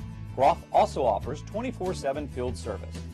Groff Tractor is your #1 source for everything under construction. I am anything I want to be. I am one of the faces of Commonwealth Charter Academy. I go to school online, tuition free.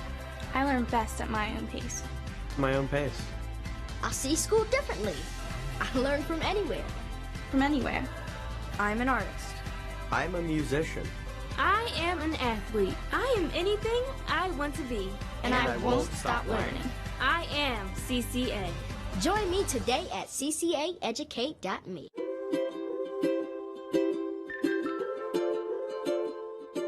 All across Pennsylvania, families are living their lives in their own homes. Not long ago, none of these families believed it possible. And then they discovered there was someone who could help. What was once only a dream is now a reality. Welcome home.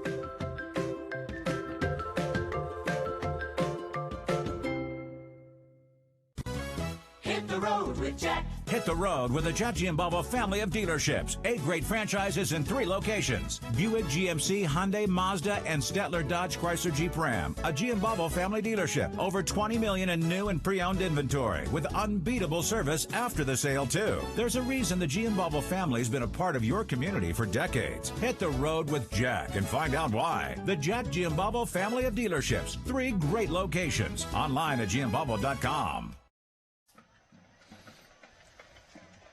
Well, welcome back. 14-7, still high with a 7-point lead. And our Grace Grill had an opportunity to sit down with Dr. Bixler of OSS Health this week, and they discussed injuries and prevention. Our very own Grace Grill with Dr. Bixler. Hey everyone, I'm here with Dr. Bixler, and we are talking about athlete recovery today. Now you say, you know, sugar is one of the things to stay away from when it comes to recovery. What is something else, the main thing that athletes can do for recovery? The main thing high school kids can do to recover well is sleep. And it's the one thing that they are severely deficient of. A high school athlete needs a minimum of 9 hours of sleep, believe it or not. Worse, if they are stressed by workload, athletic performance, and other social situations. If they are not sleeping well, they are not recovering, and all the activities they are doing to try and get better are just not helping them. So we've talked about recovery. Another thing that you get asked by parents of athletes is how do they stay out of your office? So what do you tell those parents? I would say the #1 thing for a high school and middle school athlete to do to stay out of my office is strength training. I think we start off by playing sport in the United States without actually preparing to do sports. So kids love to do the sports. They don't want to do spend the time training.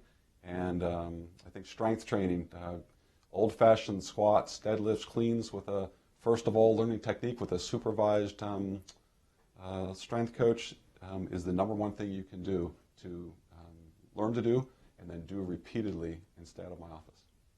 All right, thank you, Dr. Bixler. For more information on injury prevention, go to osshealth.com.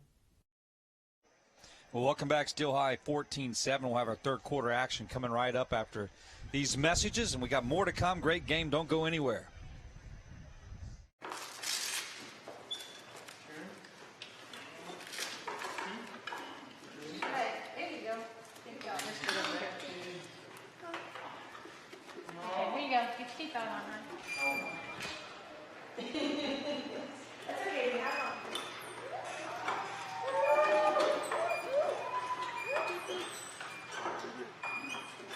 Living proof of the difference you can make when you're all for health. Highmark Blue Shield. I can really buy local produce at Giant?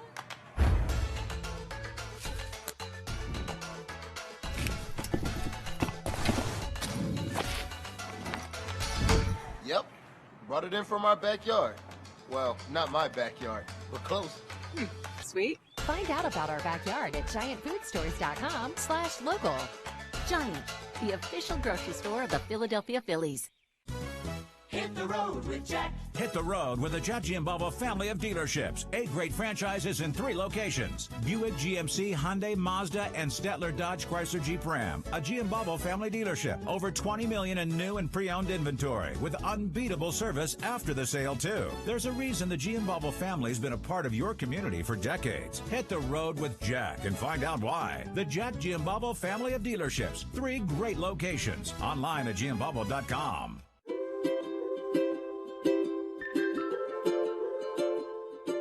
All across Pennsylvania, families are living their lives in their own homes.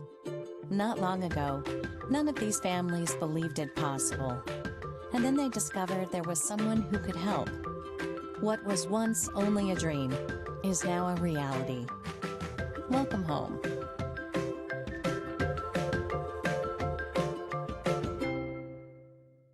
My name is Monica. I'm an elementary school teacher. My name is Mitch. I'm a graphic design specialist. We have 4 children. Currently we have life and auto insurance with Erie. Our agent is helping us to move our homeowners insurance to Erie as well. They've always been a good company and good customer service. If anything ever happens to me, my family will be protected. Call Logan or Warren Stumpf at Capital Region Insurance Agency, 717-731-1142. Every day, we pride ourselves in what we do. Hard work is put into every pre-owned vehicle we put on the road. We make sure they are all safe and reliable for your peace of mind. Your real value comes from the Hoffman name and the people that stand behind it. So if you're in the market for a pre-owned vehicle, just call me, Ryan.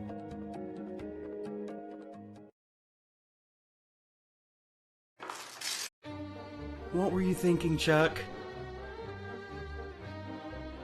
You're not 18 anymore.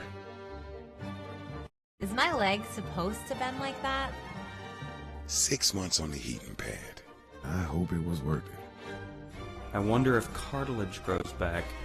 Yep, that's gonna break right in half. This looks so easy on TV.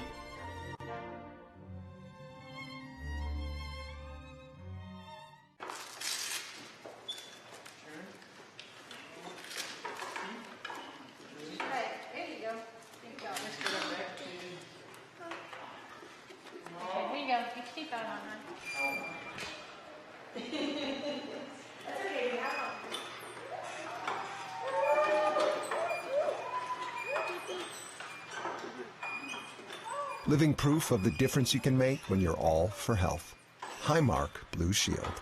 My name is Monica. I'm an elementary school teacher. My name is Mitch. I'm a graphic design specialist. We have 4 children. Currently we have life and auto insurance with Erie. Our agent is helping us to move our homeowners insurance to Erie as well. They've always been a good company and good customer service. If anything ever happens to me, my family will be protected. Call Logan or Warren Stumpf at Capital Region Insurance Agency, 717-731-1142. I am anything I want to be.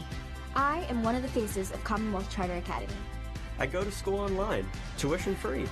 I learn best at my own pace. My own pace. I see school differently. I learn from anywhere. From anywhere.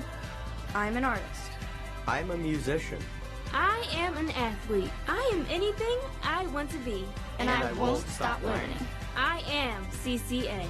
Join me today at ccaeducate.me. Groff Tractor is your full-line equipment dealer representing Case Construction and many other leading brands, serving the total sales, rental, parts, and service needs of its customers. Groff Tractor paves the way for your projects from start to finish. With 11 locations, Groff Tractor is always close by your equipment needs. Groff also offers 24/7 field service. Groff Tractor is your #1 source for everything under construction. And welcome back. Next broadcast, we'll have Wilson at Manheim Township. We're excited for that. We're off next week, but we'll come back Friday, September the 28th. birthday. 7 o'clock. That's going to be a great game. We're real excited about that. And right now, we got a good one here. Still High 14, Trinity 7. You know, Jerome, let's take this opportunity to think. Now, we get to show up and, you know, look pretty. Or you look pretty. I don't know about myself. I got a voice for radio, or face for radio, I've always said. But, not, you know, anyway, I want to take an opportunity to thank the Invicta crew all year long. They get here well before we ever get it. And that's Aaron Hank Henry on the camera, and TJ Smith, and Kaylee, and Josh Edwards, and Chad Edwards, the CEO, and then Donna Lattimore up there doing such a great job, a husband and wife team that just love those guys. And the Invicta crew has become nothing but a family for us in 10 years. I mean, we've been together. There's TJ Smith, and boy, fine guy. One of the best beards in the business. You know what I mean? Yeah, he does. And you get hammering Aaron Henry. Hank's all over the place. You'll see him down here on the field working. And there's Grace Grill, our very own Grace Grill over there. At Trinity Shamrock alumni with a big smile on her face, and known Grace for a long time. Grace has a great jumper. And ladies and gentlemen, the Alabama Slim, Archie Smith Jr. down there. And you know, we talked about this being 10 years of high school sports live, and working again with the 10 years that we've done it with Invicta teamed up. But we go back before that with Invicta to many years, and we go back to the arena football days when Archie Smith Jr. was still running the sidelines and taking special balls back 50. And I mean, Arch did a little bit of everything, and I brag about him a lot because I'm telling you what, we called a lot of games. We called pro, we called semi-pro, college games on ESPN, but nobody entertained like Archie Smith Jr. I'm telling you what, and Archie remembers that in those days. I'll tell you what, if there was a dull moment in the big barn, we used to call it over there, at Harrisburg Farm Show. Harrisburg Stampede. You knew you could wait for Archie Smith Jr. to do something. Archie, man, we just miss those days, but we're so glad to working this way now. Hey, man, listen, I'll tell you what, man, my brain feels a lot better. My body feels a lot better. And this is a lot better right here. Sitting in with you guys, man, and calling high school football, guys. Well, we're glad to have you. Not much of a kick, and it's going to be a great opportunity for Oh, man, that was amazing for Steel High. Steel High almost got that ball. That's how Archie retires right there. Look, French fries and Pepsi. He can pull that off. He can pull that hat off. What is on those fries, Archie? Arch, that was fries from, you remember a couple weeks ago, in the Jordans, in the fries. Yeah, Arch but what's the fry? I don't know what he has all over. The fries. Hot sauce on it? I don't know what's on it. Man. No, it looked like it was a meat of some sort on it. Archie, we got you with French fries. The Invicta crew pulled the French fry plate that you had out a couple weeks ago, and I forget where we were and what concession stand you were hitting up, but anyway. Well, you know, one thing I like to do, guys, is find a good spot. That's why I love getting to these stadiums, man, and finding a different flavor, a different type of food that the stadium specializes in. That's right. Connor McCarthy in the first half for Trinity had 8 rushes and 32 yards, and Dylan Scott was 11 for 87. So that was where the rushing yards came in, and Trinity found something with the option, and now they've got the ball second, 8 ball on the 35-yard line. Scott dump off to Porter. Porter crossing the 40, and he'll be knocked down. And the Shamrocks have tried to get the ball to Porter a couple of different times on the outside. So now we have an injury for Steel High. Got a down player, our first down player of the night here. So it's 3rd and 8. We'll take a break. You know, we'll be right back with more on ABC 27 after these messages.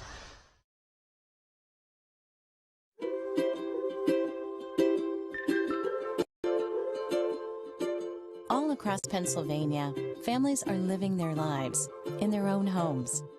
Not long ago, none of these families believed it possible. And then they discovered there was someone who could help. What was once only a dream is now a reality. Welcome home.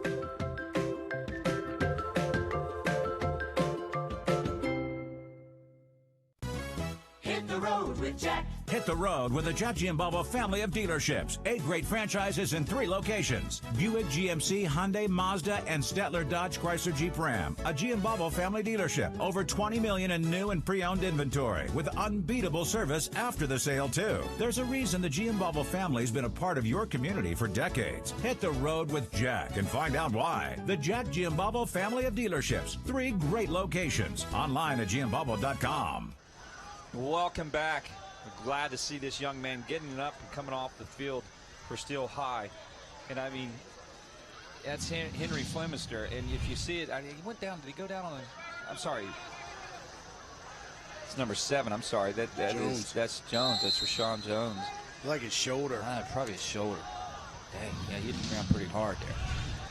Well, it's 3rd and Duke for Trinity. 11:05 here in the 3rd quarter. McDermott spread out here across the 40-yard line. And Davenport's got his coverage. Give left side. First down. Kaczynski picks up the first down. 3rd downs, look at that first half. Steel High was 3 for 6 on 3rd down. Trinity was 3 for 7. So neither of them have been totally effective on 3rd downs. And again, I think sometimes the penalties put them in worse down and distances, and then it's a little harder to get the pick up the first down. So again, Trinity is just methodically doing what they did. And what I love about Coach Ryan is he talked about effort. And make sure that that's what they wanted to do this week, is really focus on effort. Pitches to McCarthy. McCarthy came up and got hit hard by Flowers. And that was Nakari Williams, a quarterback, in playing defense now, too. Or, excuse me, take that back. That was Jones. It's Niles Jones. Jones has done a lot. Look at Jones. Look right here. Defensive. Fights off a block, pursues. And there was the adjustment made. In Arch, I don't know if you saw that, but you definitely see the adjustment made now. They're springing to the ball on that option, and they're read that very well. One thing that I've seen that Trinity is trying to do, which would be big from them this half, is win on 1st down. And what I mean by that is try to get your quarterback, try to get your team in 2nd and 4, 2nd and 3 turns. Scott to Porter. Porter looking for a block. He'll be dragged down by Justice Fun. Justice Fun has made a lot of tackles today, too. I mean, Fun is a nice defensive player on that side. 5'9", 170 for Steel High. He's a senior. And again, you see Trinity trying to get Porter open on that outside. If you're saying Steel High playing off on him, they want to get the ball in his hands quickly and let him get upfield, see if he can use that speed on the outside. So it's 3rd and 4, ball on the 48 for Trinity. Porter left side, right side McDermott. Give to McCarthy. And I think that's when this offense really starts getting going, when you're starting to get other guys in the running game. And this has probably been the best offensive production that we've seen from the Shamrocks all year in the running game. And that's where they're attacking Steel High. And again, we can't talk about it enough. Steel High has struggled with the running game last week, and it looks like they're having some struggles today against Trinity, and Trinity's just sticking with it. And that's what we said. Will they stick with it? Right. And what you're seeing is Trinity sticking with it. 1st and 10.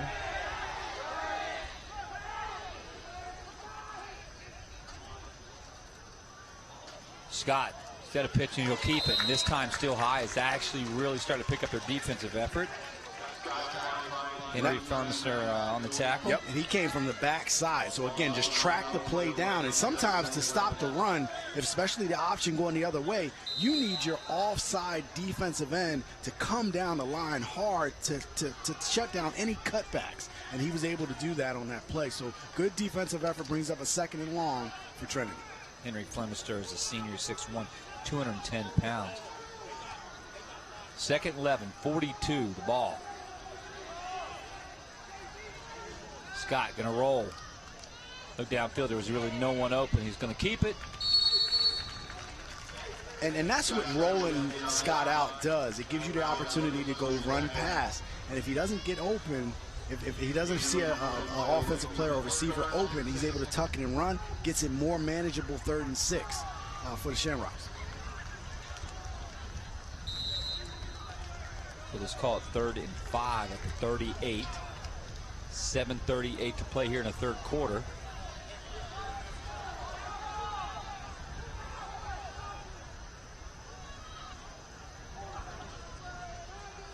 Scott taking his time. Low snap, he'll handle it. Right side dump off to be incomplete and almost picked off by Flowers. Flowers is playing great defense. I tell you what, this is a kid that only a freshman. I mean, you could come over here and scout him, look at both ways, that he's going to be a great defender, maybe corner of safety, strong, physical. Yeah, I think they have him at safety.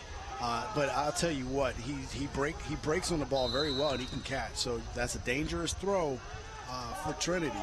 So now it brings up third and about 5 or 6. You know, Archie Smith Jr., I like the comparison you made to Charlie Cashier. Very similarities in the height and the strength of these two kids at Flowers.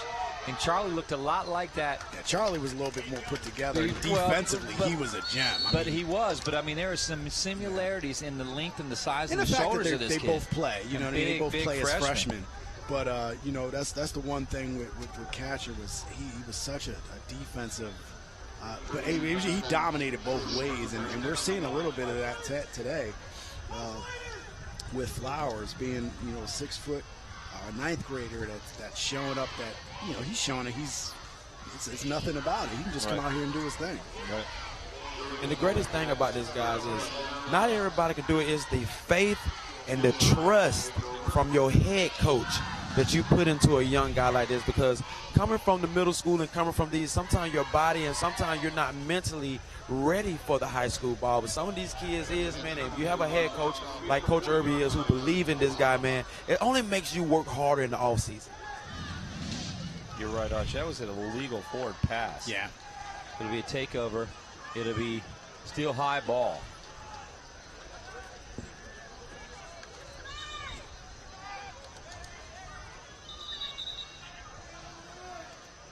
All right, so we have the officials want to take a second to talk about it.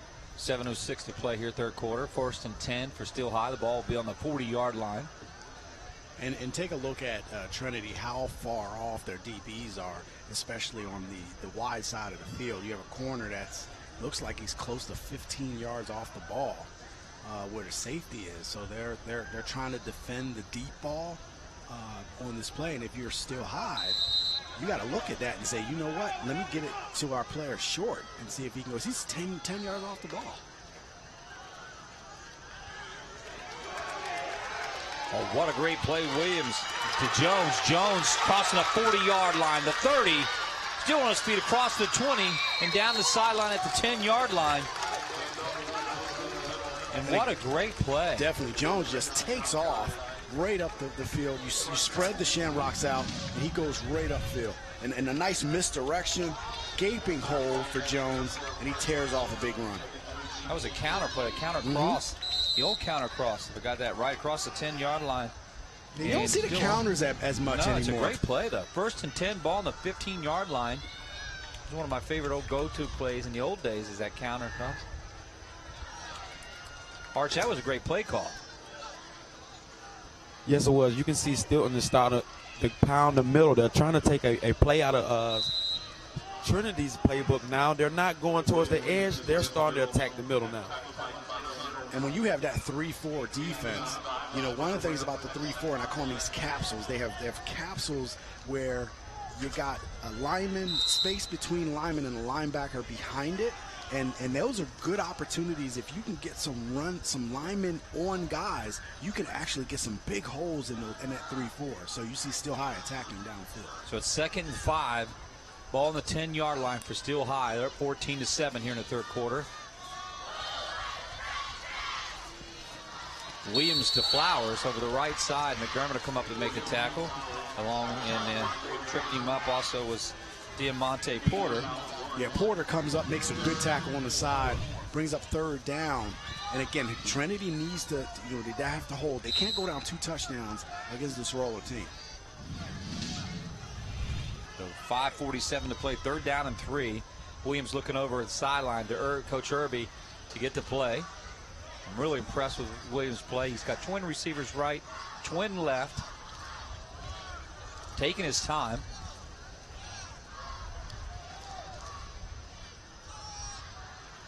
Jerome, I just want to warn you, we're under full mosquito attack now. Incomplete up here in the press box. I'm telling you what, the wind's not keeping them back. Well, I think what's happening is they're going to you, and they're leaving me alone. It's that sweet blood. I'm okay with this right now. It's that sweet Ohio blood. They find me miles away. It'll be 4th and 3 for Steel High, 5:22. Big play here for Steel and Trinity, really defensively when you're looking at it. Trinity needs to come up with that stop they want. Coach Irby really trying to rally his crew, like putting this up here. And again, you have guys so far off these receivers and you only need 3 yards. Yeah, I mean, there's a lot of space.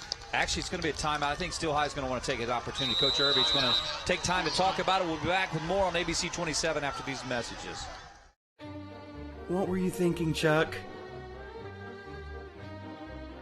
You're not 18 anymore. Is my leg supposed to bend like that? 6 months on the heating pad. I hope it was worth it. I wonder if cartilage grows back. Yep, that's gonna break right in half. This looks so easy on TV.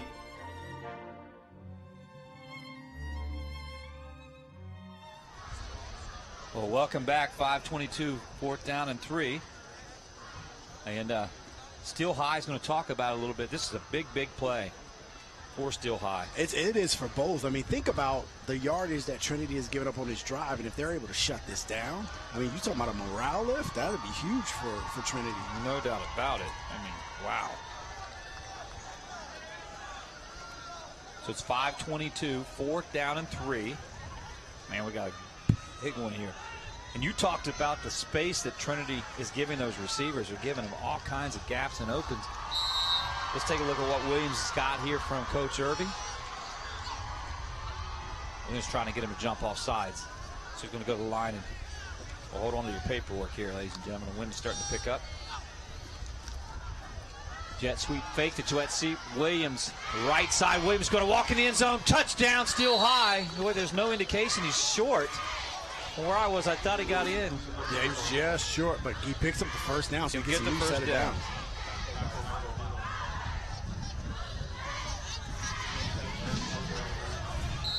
Take a look out. And again, he's just some nifty running, and he's able to go backside to get the first down. It was good camera work by the crew there. 1st down and 3.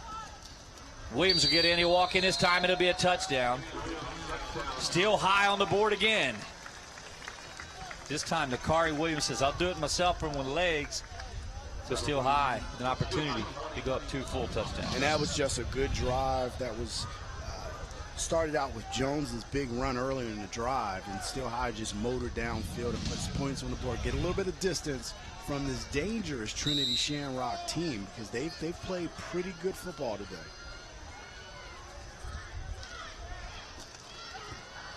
Fernandez's kick is up, and it's good. And Steel High 21, Trinity 7. We'll have more on Steel High. On ABC after these messages.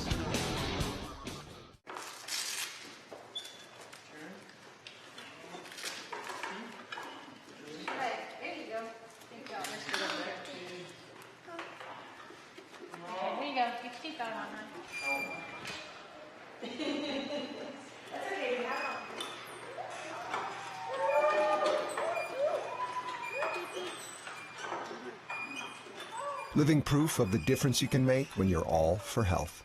Highmark Blue Shield. Let's go down to Grace Grill. Grace, I see you with the gold out, it looks like, down here in the Mid-Penn Bank student section. Grace? That's right, Todd. It is a gold out down here, and for a good reason. This is for the kids. We saw this last week, and kids all over the Mid-State are raising money for the kids. I'm here with Naomi to Jenny. I went to school with her sister, so this is kind of cool for me. So what is the goal? What is your goal to raise this year? So this year is actually our 10th year, so it's a really big milestone for us. So our goal is $100,000, and we're really hoping to work hard, fundraise a lot, and raise as much as we can, really, for the kids. All right, and their team is still in this. Are they going to win? All right, well, that gold out is really fired up. That's really cool. I tell you what, Grace, that was a great job. I'm really impressed this year with this. She's picked out some great kids to interview. And, I mean, man, we've got some great spokespeople. I mean, these kids do such a great job on mic, on camera, pros, actually. Yeah, and then you get a chance to see just the high school spirit when it comes to sports, and just the stuff that the kids do nowadays is just really cool, and to be behind their school and their team. Well, Trinity trying to get something back on the board. That was a 6-play, 60-yard drive by Williams. That was a 1-yard run. And when you take a look at it with the 6 plays and the 60 yards, it was done a lot by this big run by Jones. And Jones runs hard when he's in open field. I tell you what, Steel High is, I really believe they're better than the 2-1 record indicates. And I think they played some tough teams. And this drive is a prime example. Just smart plays. There's Flowers, the freshman. That's going to set up right there. Williams steps in for the touchdown. Scott over the middle. Delivers high, incomplete, backside of the receiver. And that ball was a little too hot on that play. Had too much stuff on it and not accurate. So it brings up a big third down. So Trinity, you know, if you can see now, they've kind of gotten away from that attacking the boundary with the option. You know, they went wide side of the field on the first play. They go pass play on the second play, and now brings up a third and about 9. So again, they're getting out of themselves, trying to stay close to Still High. So it'll be Trinity shotgun formation. Trips receivers to the right, opening the playbook a little bit in the spread offense. Scott looking downfield, fires. It's complete. And Porter catches, no, incomplete. He drops it, or went out of bounds, but he held on to it in bounds. Ball was thrown a little high. He had to jump up. On the coverage was Javon Grant and Flowers. Yeah, he was, both feet were out. But it was close, though. I mean, he went up and got the ball, so that was definitely a good attempt. So now, what does Trinity do here? Do they punt it, or do they go for it? I mean, at this point, you're down 2 touchdowns. Do you just go for it here, or do you do quick punt it and get it out of here? Looked like he had 1 foot in. Take a look at this right here again on the screen at this last throw and catch. There is Flowers. You got to get 1 in. Boom. He got that 1 down. I'm not sure if it's touching the line. I think that's what the refs and officials are going to say, is that it may have touched the line, but I don't have that angle. But that was definitely close. Still High now has the ball back. There we go. We get to see it again. So he catches the ball. That's not a problem. He secured the ball. Watch that right foot where it lands. It's it's right there. What, that's great camera work. Yeah, I call that a catch. That is a catch. Listen, I don't know if that was Hank down there on that, Hammer and Hank on that camera work right there, whoever it was, or it was Lattimore's from the top side. But my gosh, that all he needs is a toenail touching that line and it's out. So, and that's the thing. I can't say either way. No. I can't. I mean, it looked close. Definitely was close. I feel like your eyes are a little bit better than mine. I don't know about that. Let's take a break. We have a down Trinity Shamrock. We'll be right back after these messages. My name is Monica. I'm an elementary school teacher. My name is Mitch. I'm a graphic design specialist. We have 4 children. Currently, we have life and auto insurance with Erie. Our agent is helping us to move our homeowners insurance to Erie as well. They've always been a good company and good customer service. If anything ever happens to me, my family will be protected. Call Logan or Warren Stumpf at Capital Region Insurance Agency, 717-731-1142. Welcome back. Still High 21-7. And Still High will have the ball. And Advanced Hoops boasts the largest basketball training program in Central PA. Take your game to the next level with top trainers Duke McCamey, Gerald Jarman, and Charlie Fortney. The shooting, post, and point guard classes are all being offered this fall. Register today to reserve your spot at advancedhoops.com. Today's broadcast is sponsored in part by Groff Tractor, Pizza Hut, AT&T, High Market, Hoffman Ford, and the Pennsylvania Housing Finance Agency. 21-7, 3:53 to play, first down and 10. Williams, who's done some things with his arm tonight and his legs a little bit there in that last drive, 6 plays, 60 yards, capped off by an easy TD for him. First down and 10, ball to 45. Williams looking downfield. It's complete with that pressure. And to me, that's his most impressive throw of the game. It was in tight coverage. He put it right where his receiver can get the ball, and he took a shot at the same time. Henry Flemister on the catch, and that was McDermott on the tackle. We've called McDermott's name a lot, and Flemister one more time. There's backside pressure, and that looked like that was, I don't know who came through there for Trinity. It was good. It was good. A good push from that defensive line. Might have been Kaczynski on the push, and he got rid of it and delivered. Flemister made the catch. 3rd and 10, 2nd and 2, ball on the 35-yard line.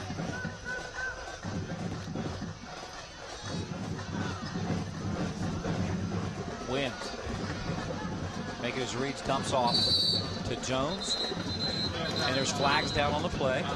And that was just a swing pass to the outside. throws it over the defender's head into the receiver. Number 5, Jones gets the ball, gets upfield now. See what the penalty is.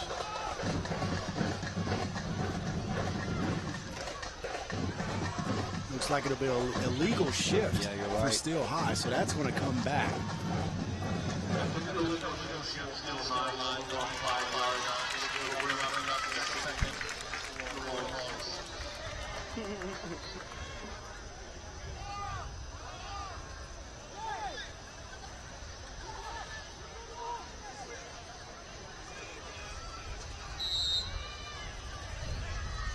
So it'll be 2nd and 7, ball on the 41-yard line. Trips receivers left side, single receiver far right for Still High.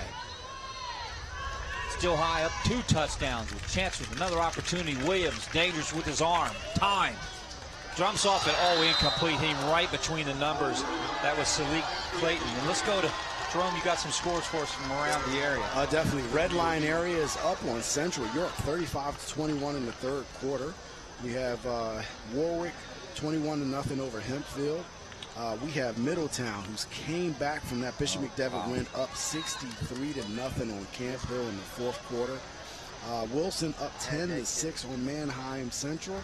Carlisle area is down to State College, and I'll tell you what, that State College team, they got a good one there, 35-10. 2 undefeated teams right now. Yep, that was a big one. Cedar Cliff is getting that revenge this week, 34-19 over Hollidaysburg after the loss to Harrisburg. Central Dauphin 30, Cumberland Valley 7. So Central Dauphin is putting it to Cumberland Valley. Palmyra is up 21-0 on East Pennsboro. So, and Hershey up 13-0 on Mechanicsburg. So some of the scores from around the area. And Bishop McDevitt 49, Redland 2, and that is the final. Man. Wow. 49-2. 21-7, 3rd down and 20. Ball on the 41-yard line after the penalty. Back Still High up. Williams with time. Man, lots of time. Gathering, firing, complete to Flemister. Hey, Arch, if you can't find a way to get pressure on Williams, this is what this kid can do. I mean, when you talk about all day to throw, give his offensive line credit. Might be holding on Still High, that's why he has. But boy, oh boy, they got to find a way. Trinity, how are you going to get pressure on Williams? Yeah, I mean, you can't do it with 3. One thing we're going to have to do is, guys, we're going to have to bring our, with the defense that Trinity is playing, what we call off tackle.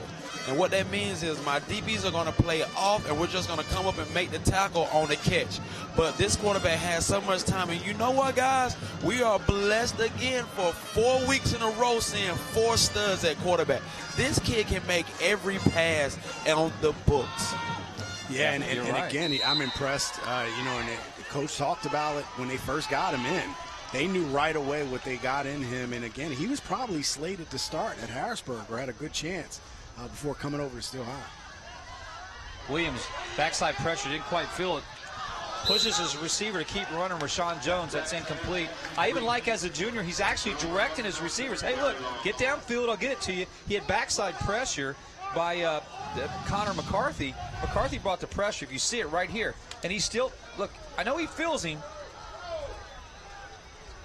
You got to give McCarthy credit not picking up a penalty, hitting and taking a shot. And you have to give Trinity some credit for this defensive stand, because this could have easily been a 28-7 ball game.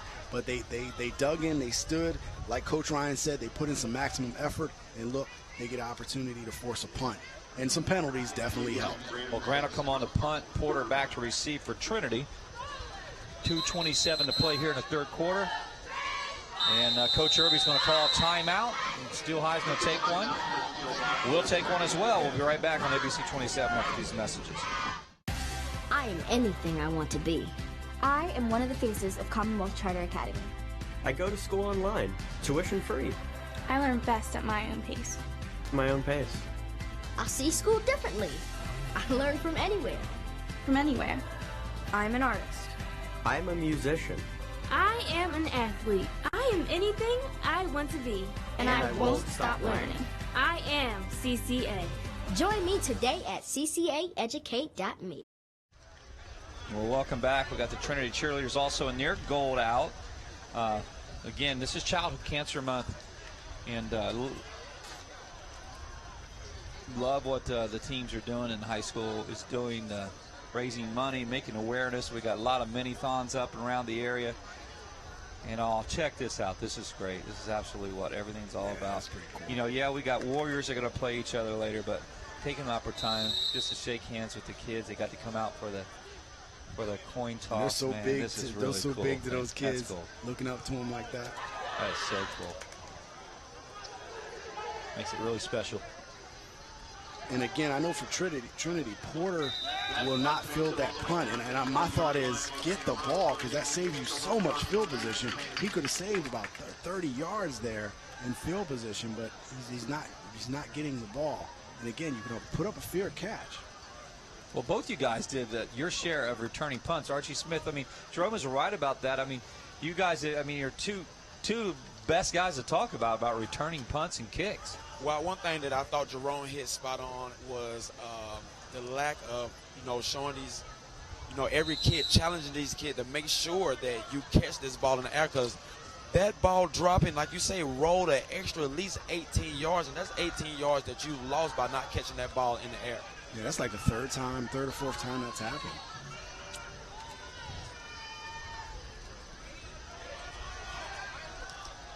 So the give is to McCarthy on the left side. Coming up to make the tackle for Still High was Kai Bowers Livingston. He's a 195-pound senior. 2nd and 8. Ball on the 22-yard line. And again, if you're Trinity, you don't have to get outside yourself. One score changes the whole game itself. So just continuing to run the ball and pick your poison when you have an opportunity, because throwing the ball hasn't been the best for the Shamrocks. Oh, almost fumbled there, man. Dangerous. Connor McCarthy got the ball in the pitch from Scott, but it'll be recovered. And that's the problem with the option. And I know over the years, and I came from an option offense.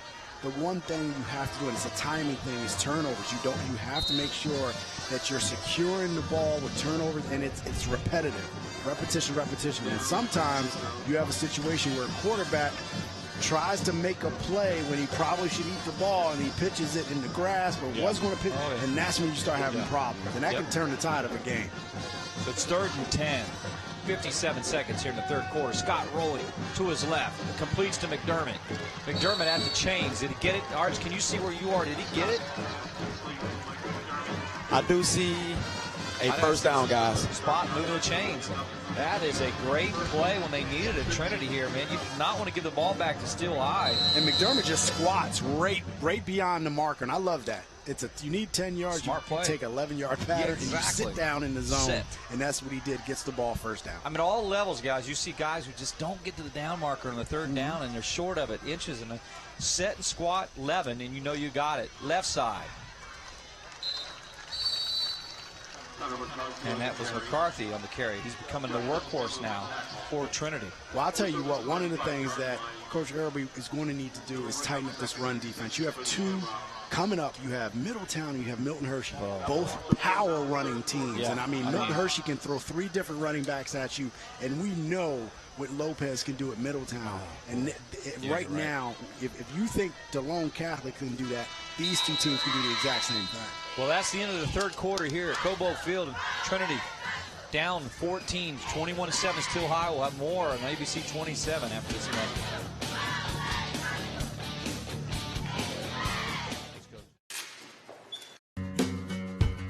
Groff Tractor is your full-line equipment dealer representing Case Construction and many other leading brands, serving the total sales, rental, parts, and service needs of its customers. Groff Tractor paves the way for your projects from start to finish. With 11 locations, Groff Tractor is always close by your equipment needs. Groff also offers 24/7 field service. Groff Tractor is your #1 source for everything under construction. Every day, we pride ourselves in what we do. Hard work is put into every pre-owned vehicle we put on the road. We make sure they are all safe and reliable for your peace of mind. Your real value comes from the Hoffman name and the people that stand behind it. So if you're in the market for a pre-owned vehicle, just call me, Ryan. Well, it's fourth quarter action. We're off next week, kind of our bye week, so to speak. Then we're back Friday, September 28th, Wilson versus Manheim Township. Man, we're excited about that. That's a big powerhouse game. Scott crossing the 35-yard line. Scott's doing a lot with his feet tonight. He's been busy, man. He has been busy, and again, you know, he's really caused a lot of damage in that secondary by running the ball. And this time he just bobble snap and kind of makes the play kind of go haywire a little bit, but he's able to at least get some positive yards back. So it'll be 2nd and 5, ball on the 36-yard line.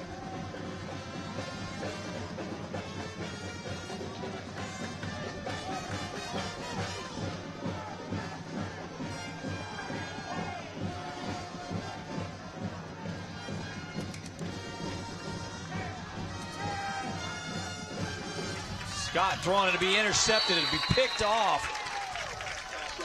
Man, and he kind of, man, it's a tough throw. Tyrone Moore for Stilton come up with the And that was a bait throw. Tyrone Moore just squatted at almost in a linebacker position and just robbed him right there. Total yards only be saw still at 247. Trinity 207. And this right here, Scott. It's the second turnover of the night, second INT. Just, I mean, it's a good play. It was a great play by Tyrone Moore. Definitely was. It'll be 1st and 10. Ball on the 47-yard line as the band strikes up Sweet Caroline. I know I'm not allowed to sing it right now. Why not? Go for it, But man. you know what, man? It's one of my favorite songs. Yeah, go for it. I'm not sure. There you go. Remember. There you go. Todd McCall. Here's that milkshake I drank. Hurt my throat. Todd McCall. Incomplete, and flags are down.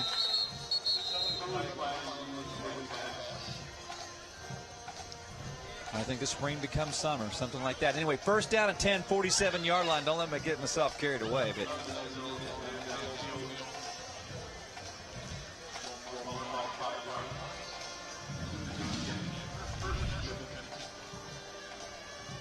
Williams, you see here, just throws, not a bad throw, just hit the receiver just low. His intended receiver was Salik Clayton. Clayton's a senior.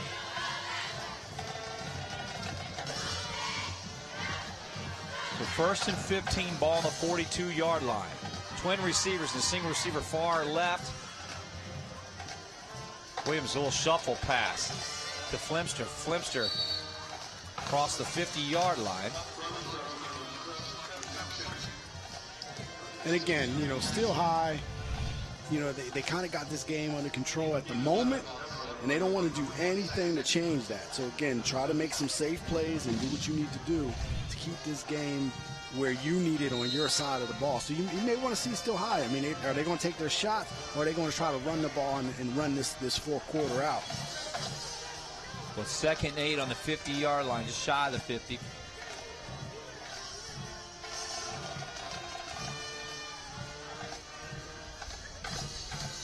Williams pumps to his left and just designs to keep it across the 40-yard line. And again, Williams, he does a very good job running the ball, the leading rusher for the team.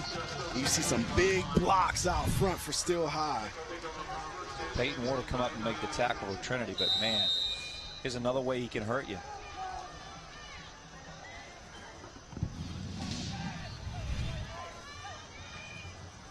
It's 1st and 10. Still trying to put another one on the board. Maybe really put the nail in the coffin if they score this time. Flimster pump fakes, throws a beautiful ball, incomplete, overthrown to his intended receiver. He's been going to Flowers all day long. Boy, Yeah. he had Flowers again. And that's a couple of times a day that he's overthrown receivers, and I think, you know, he has a cannon, man. And again, a lot of power. you know, one of the things when I look at a quarterback like him, his biggest thing for the offseason is to get stronger. Add more strength. Think about the kind of arm he's going to have. He already has an arm that's just an unpolished arm that untapped. And you think about the strength that he can gain. Get him up to about 190 pounds, solid 190. Yeah. That'll make his running effective, keep him a little bit more safer when he's running with more muscle, and then that cannon can really explode there. Trinity will take a timeout. We'll be back with more on ABC 27 after these messages. I can really buy local produce at Giant?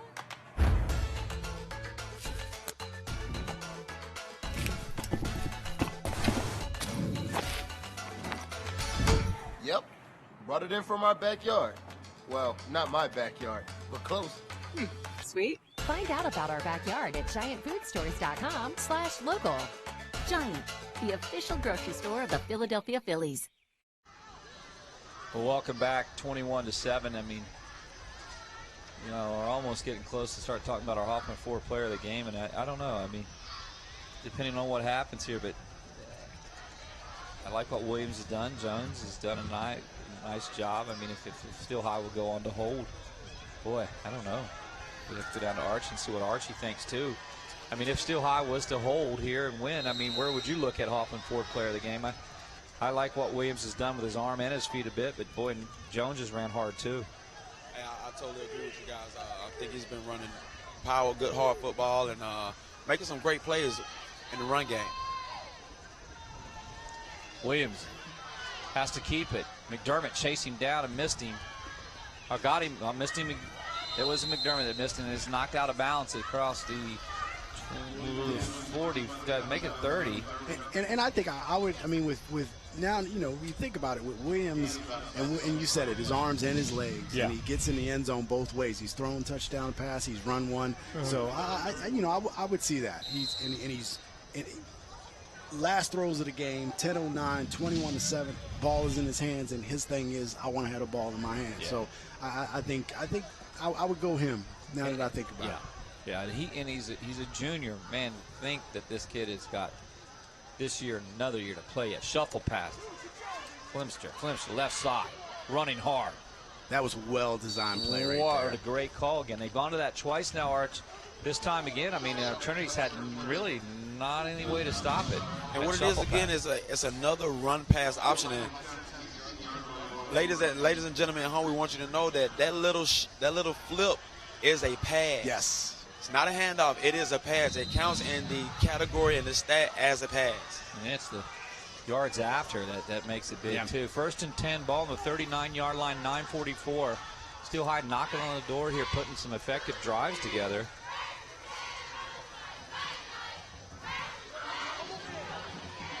Going to the end zone, and it's going to be a touchdown, Still High. What a great play. Niles Jones makes, I tell you what, he ran an absolute beautiful route. Williams knew where he was going to be, hooks up, touchdown. Everything was beautiful on that play. Well, one of the things I like about Williams, and keep an eye on this, when you think about his passing the ball, he rarely is flustered by what's around him. Right. He's looking downfield, and when and if he feels and he senses anything, and he doesn't have anything downfield, then he pulls the ball down and he goes. But when he's looking to throw, he is not bothered by anything around him, and he's able to he'll direct players, and he'll just get it out there with that cannon and a touchdown. So I'm very impressed with this kid. Still High puts another one on the board, 28-7. Williams to Jones. We'll have more after these messages.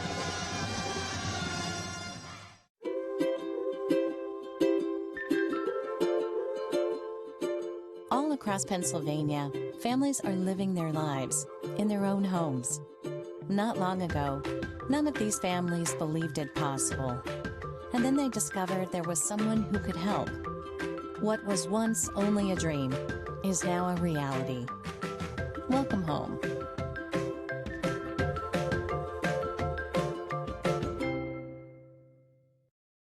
Well, Josh Edwards and Vic has our last drive here. I mean, it's going to be a turnover, second turnover of the game that sets up an opportunity for Nakari Williams to take command with this right here. Pumps left, I like this. His legs right here pick this one up. Yep. Picks up some massive yards, 17 on that carry, and then looking downfield like he does with time, hooks up with Niles Jones and makes it look easy. And Arch, you mentioned it. I mean, we've seen great Ortega, over at Coatesville. Young man down at Probula down in Central York. He was beast too. I mean, gosh, last week and just the effectiveness at McDevitt always has great quarterbacks, but man, Nakari Williams is a name that if you are not paying attention, this kid might have the best arm of the 4 guys we've seen. Well, guys, one thing I do see about this guy is he is trying to polish himself as a true quarterback. He has a lot of times standing in the pocket. He does have a lane to try to run, but you can see him. He is standing on his feet. He keeps his eyes down the field, and this kid is making every throw, to the out, to the slant, to the deep. I mean, it's just a beautiful thing to be down here on the field and watch guys. Absolutely. And when you talk about the quarterbacks we've seen, and like you said, all of them have put on a clinic. But Beulah, you know, his accuracy and his quick release was big for him. This kid, like you said, Todd, he has a cannon for an arm, and for the size, he's not a huge guy, a huge kid. He has a cannon for an arm, and it can go deep. He's out throwing players. So again, we have had some really good quarterbacks this year. May have been the best 4 quarterback stretch that we've had in a while. In a long while. I got to tell you that was 6 plays and 54 yards. In about 2 minutes and 13 seconds. And that was a 15-yard TD pass from Williams to Jones. So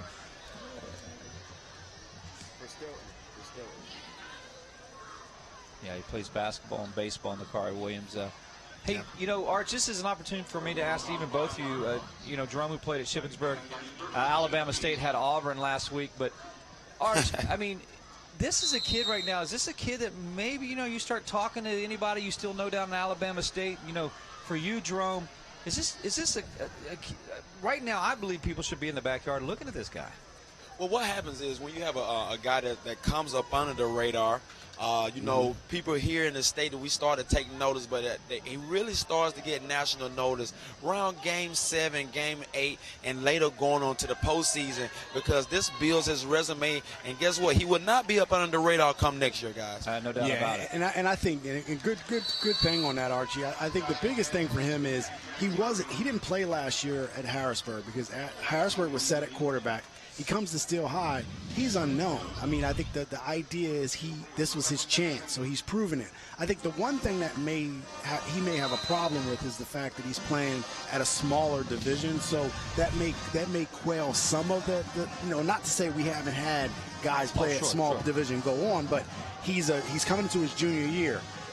He plays at a smaller division. It may take a little longer for him to get more exposure. So that's coming. It's just a matter of when it'll come. He still has to be a little bit more polished. There are things he needs to work on. But if he keeps putting up numbers like he is now, then people are going to come to him. Well, right now, I just want to take a look at, speaking of penalties, 7 for 60, both penalized 7 times, so 14 total flags down. That was Kaczynski on the carry there. Then the ball popped out here.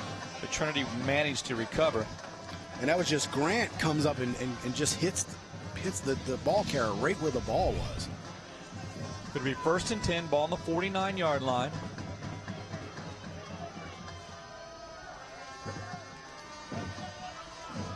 It's been a steady build for Stilton. Flags down. This, I think, where it becomes difficult, guys, is for Trinity is now, you know, down 3 touchdowns. You really haven't had to be able to do, haven't done much in the air, and you got to run the ball, and it plays into the hands of Stilton, and they get the ball back. And penalties. And penalties, you're right. And there's another one. That's the 8th penalty on Trinity, and that's something you got to look at.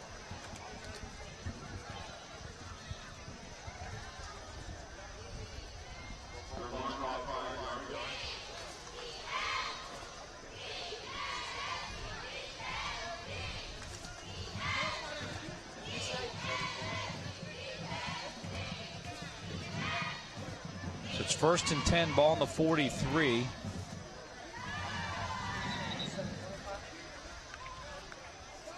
Scott back with Kaczynski. Grant spread out.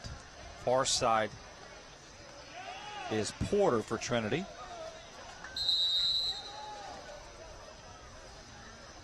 Again, that last drive for Stilton, 6 plays, 54 yards. Trinity having an opportunity now here.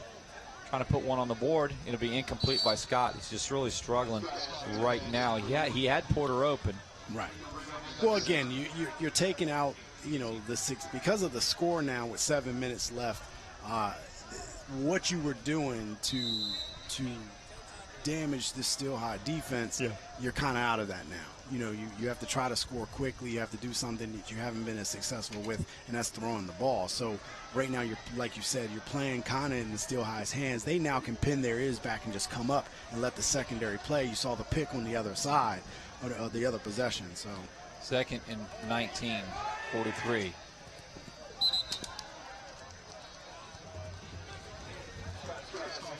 Scott is 6 for 17 tonight for 63 yards and 2 INTs. I mean, he, you know, throwing wise, he's had a tough time, but he's done a nice job with the running game and running the ball. But really, I think the nice adjustments made, and Arch, you probably know this too.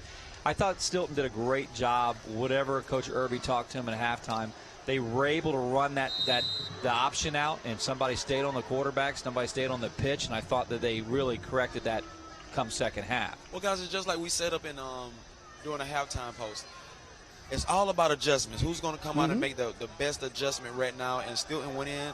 These guys were able to see what was killing them on the outside and being able to shut down in the middle. And now they're just peeling their ears back and coming after him. And that's exactly, Archie called that perfectly. I mean, man, he didn't have any time. Scott didn't have any time. And the way to defend the option, one of the things that I saw Still High do a little bit more was they set the edge better, where the last man on the outside, and then you had the corner coming up hard, so they were able to shut it down. And that was Kyler Ray's William. He's only a sophomore. Look how big this kid is, 75. Arch, 75 is a sophomore, William, that is. I mean, sorry. Kyler Way Williams. Stilton is putting in and building around a lot of youth guys, which is going to pay off for these guys in the years to come. Yeah, no doubt about it. Scott with the punt. Decent punt.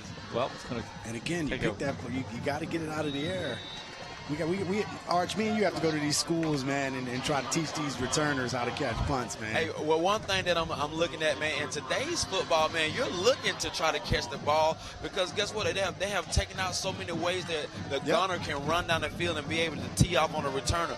Back then when me and you was receiving, man, I used to be back there, eyes looking around and making sure that these guys is not coming, but I had to make sure that I made the catch. Yeah, we had 2 people back, and when that one person that didn't catch the punt, your job was to erase anybody that was coming down to take out your punter. Yeah. That's how we worked it. 2 people back. Whoever doesn't get it, you protect the returner. And that's how we did it, and it worked out pretty good. And there are a couple guys, I took their heads off because they didn't see me coming. I was just going to say it. The 2 to 3 times I can remember where I was hit and didn't remember much is when I was trying to cover a punt. And I got blindsided. Because when you're covering a punt, think about it, Todd. When people are covering punts, they're looking up. And if you got 2 guys back and I'm sitting up there, I see you coming down and you're looking up. You're not looking at me and see that is illegal now. But when me and Arch played and you played, it wasn't. Kentucky. So you protect your returner, and at that point, I wanted we wanted each other to feel safe and comfortable because our job was we're thinking we want to return this because punt return touchdowns are probably the best feeling you can get. You get that ball, everybody's coming down, you just run right by. I said it was Ashland, Kentucky. It was Boyd County, Kentucky. We won 54, and all I know is I just cleared off my feet completely.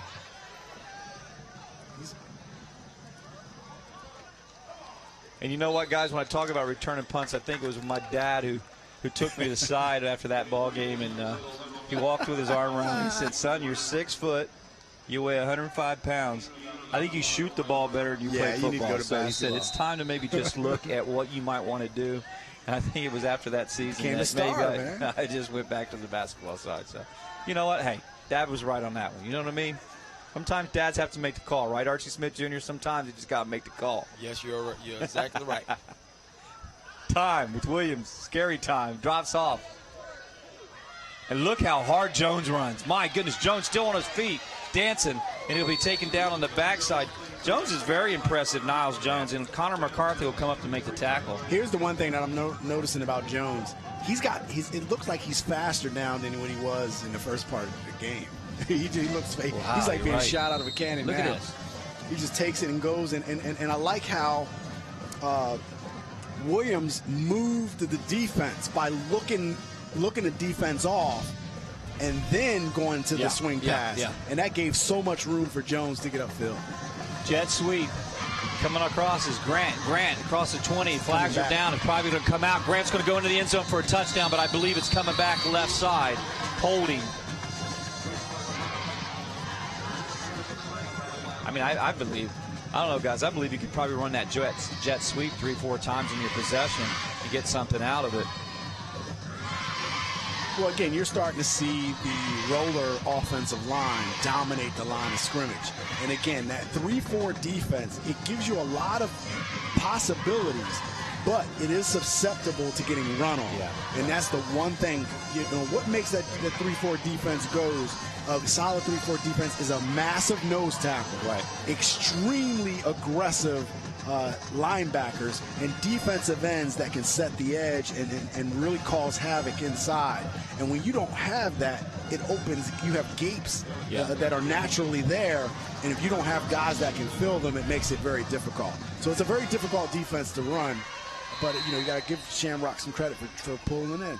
Coach Harvey was real upset on that, and he didn't believe that was holding. I want to go back to plays before with Jones running. Jones has 154 yards and 2 TDs, and there's another flag now.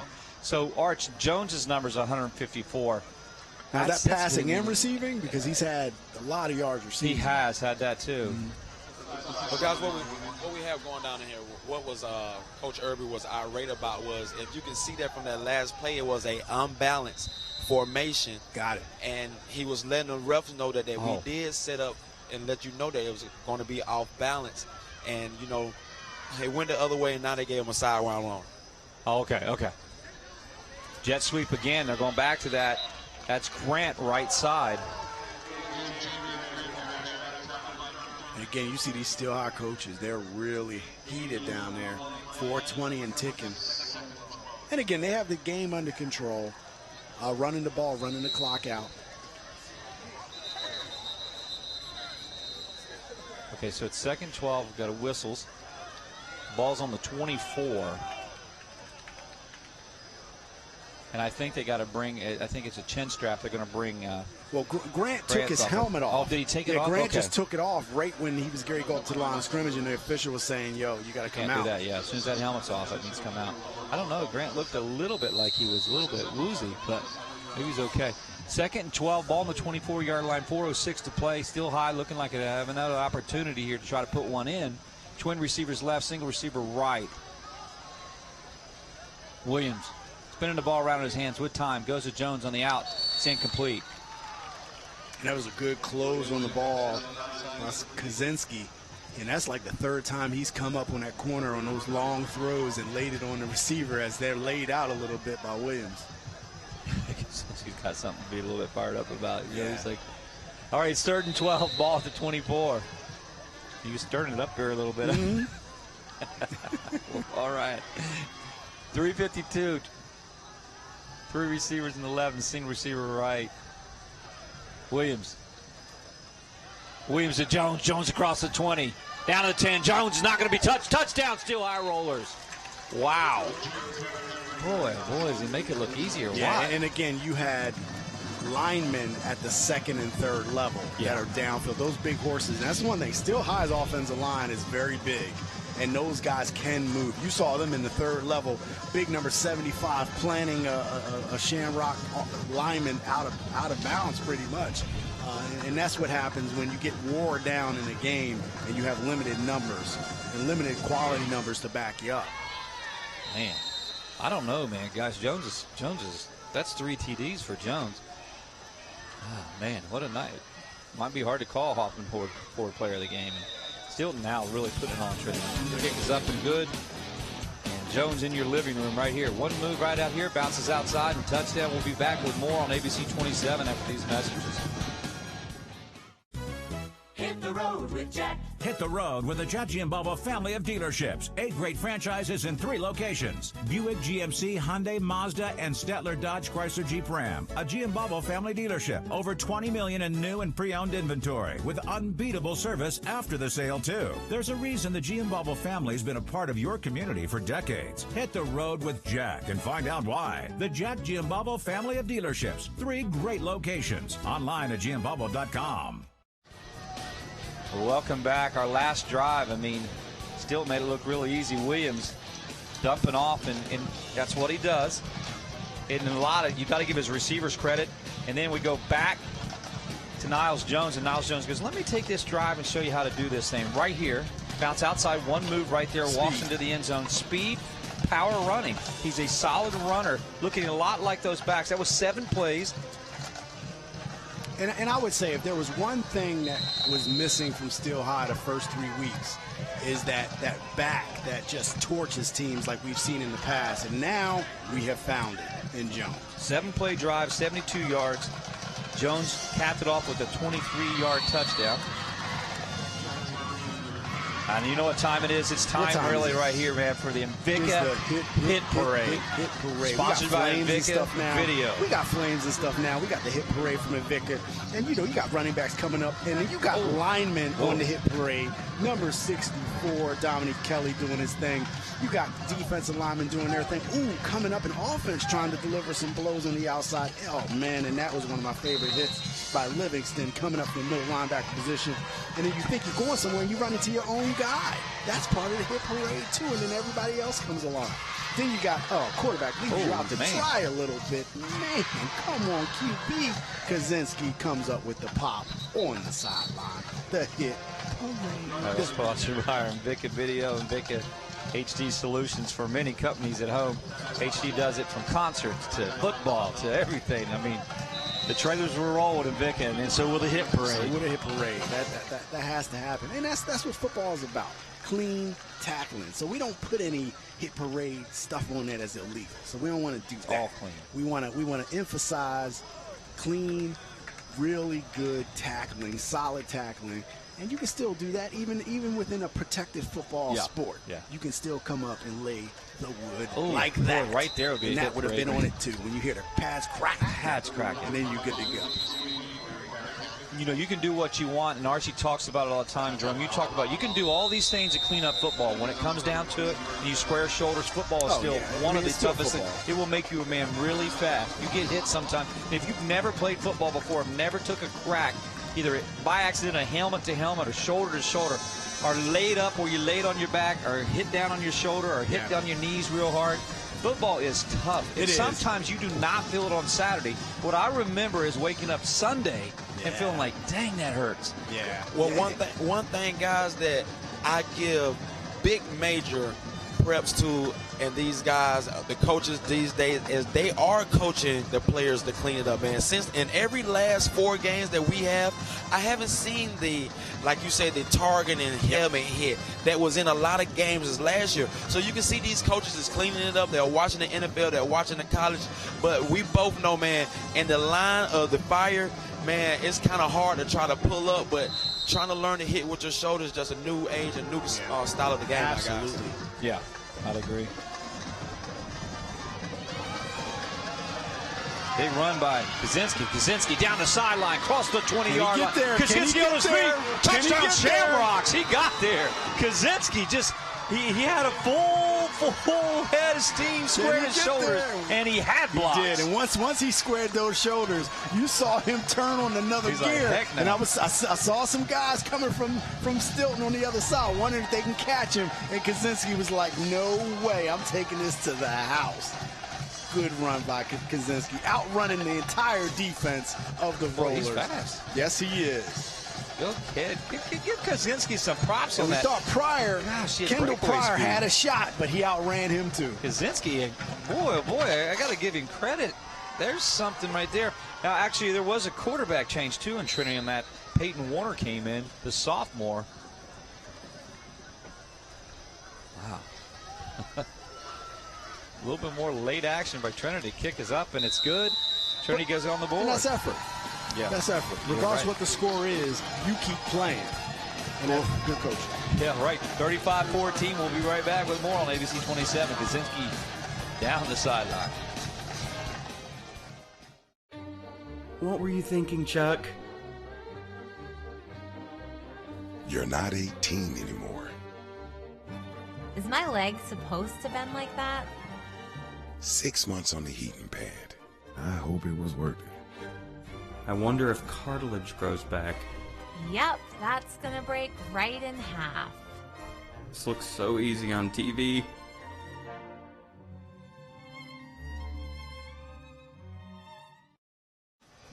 Taking a look at this last drive. Start off with a freshman getting a crack at it, and a lot of hits, and we talked about that. And then this right here, Kaczynski just running away with it down the sideline. There's 3 plays, 78 yards, capped off by a 68-yard touchdown run by Kaczynski. Now, Jerome, I know you got some a lot of games ending fourth quarter finals probably around the Capital area. Yes, sir. Well, let's do the rundown. Donegal, 34-12 over Lebanon. That game is a final. It looks like State College is going to run away against Carlisle. They're up 56-17 in the fourth quarter, so that's almost completed. Cedar Cliff, you got a little comeback from Hollidaysburg, but they're up 34-25. We have Wilson, who lost to Manheim Central. So Manheim Central was able to put them away. Central York lost to Redline area 56-28. Bishop McDevitt, as we've said, it's been a final for a while, 49-2 over Redland. Cedar Crest 35, McCaskey 21. Milton Hershey 41, Boylan Springs 27, so that game is a final. Anvil Cleona 62-13 over Northern Lebanon. And the final for Central Dauphin, 37-7 over Cumberland Valley. And Cumberland Valley has still not won a game this year, so they're having a tough start to the season. Played some really tough games, though. Yeah, if you look at their schedule, it's been brutal. Middletown area, 63 to nothing over Camp Hill. Hershey 13-0. That's a final over Mechanicsburg. Paul Myra 28-21 over East Pennsboro. Warwick 27-0 over Hempfield. And, yeah, that'll be it. Those are some of the games from around the area. Good football today, Friday night. Well, thanks, Jerome. 1st and 10 ball on the 30 for Steel High. Steel High's going to run and grind it out here, and try to finish this one off here and go on to 3-1 in the season. And have we changed, really, when we start thinking about our Hoffman Ford player of the game? Have we changed to Niles Jones? I mean, Nakari Williams? Yeah. We'll stay with Nakari Williams? Okay. Yeah, I think we can stay with Nakari. They both had good games. I don't think we could have went wrong with either one of them. Just good, solid football all the way around. Now, Jones has come in a quarterback now, kind of just going to hand it off, and they've brought out Nakari Williams, probably very smart. Jones is looking to give a handoff, so he's just trying to get out of here and grind out without anybody getting hurt on both sides, really. Trinity's going to fall to 0-4 on the season, and Steel High will go 3-1.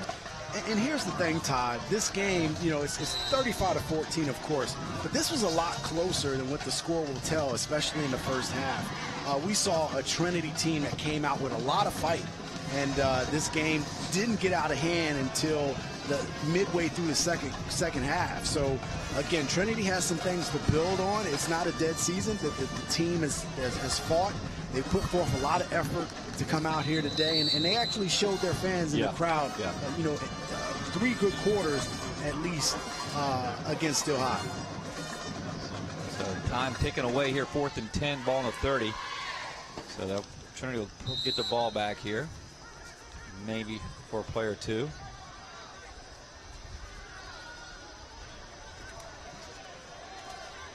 They might take the penalty and back it up.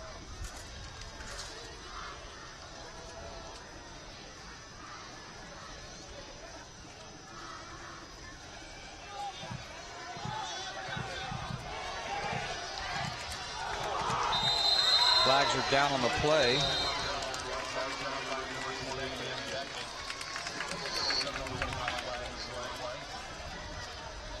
And there's like 3 flags on the field. Yes, flags everywhere. Kendall Pryor on the cover, on the carry. Flags down there. We've got a lot of guys here coming in, getting an opportunity. Got 8 seconds to play.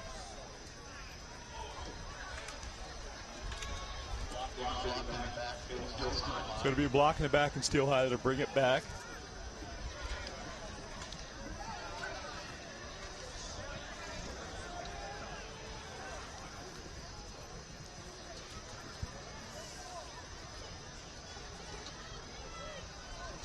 If you look at Nakari Williams, he was 226 yards, 53 rushing yards, 3 TDs. He did a little bit of both ways, rushing and passing. So, I mean, man, that was great numbers on Nakari Williams. So he'll be our Hoffman Ford player of the game. And he's talented, very talented quarterback, and I still think he's so untapped. There's so much more he'll be able to get out of him, especially if he dedicates some time this year to his strength training and getting stronger. Again, he plays sports, so he plays other sports, so it may be hard to get in the weight room a little bit. But if he can get stronger and get that game up with his fitness and really work on being a quarterback, I can tell you what, Still High may have a special kid on their hands at the quarterback position. Well, coming right up after this game, Still High going to win 35-14. We'll have our Giant post-game report, our Pizza Hut play of the game, and our Hoffman Ford player of the game coming right up after this. Under a new state law, all electronics must be recycled. Welcome to the Dauphin County Recycling Center, where recycling is quick, easy, and free. You may recycle appliances or even cell phones. We're open 6 days a week, and recycling is as easy as 1, 2, 3. Contact our helpful staff at the Recycling Center or visit our website for more information. Help us protect our planet, because tomorrow does matter. What were you thinking, Chuck? You're not 18 anymore. Is my leg supposed to bend like that? 6 months on the heating pad. I hope it was worth it. I wonder if cartilage grows back. Yep, that's gonna break right in half. This looks so easy on TV.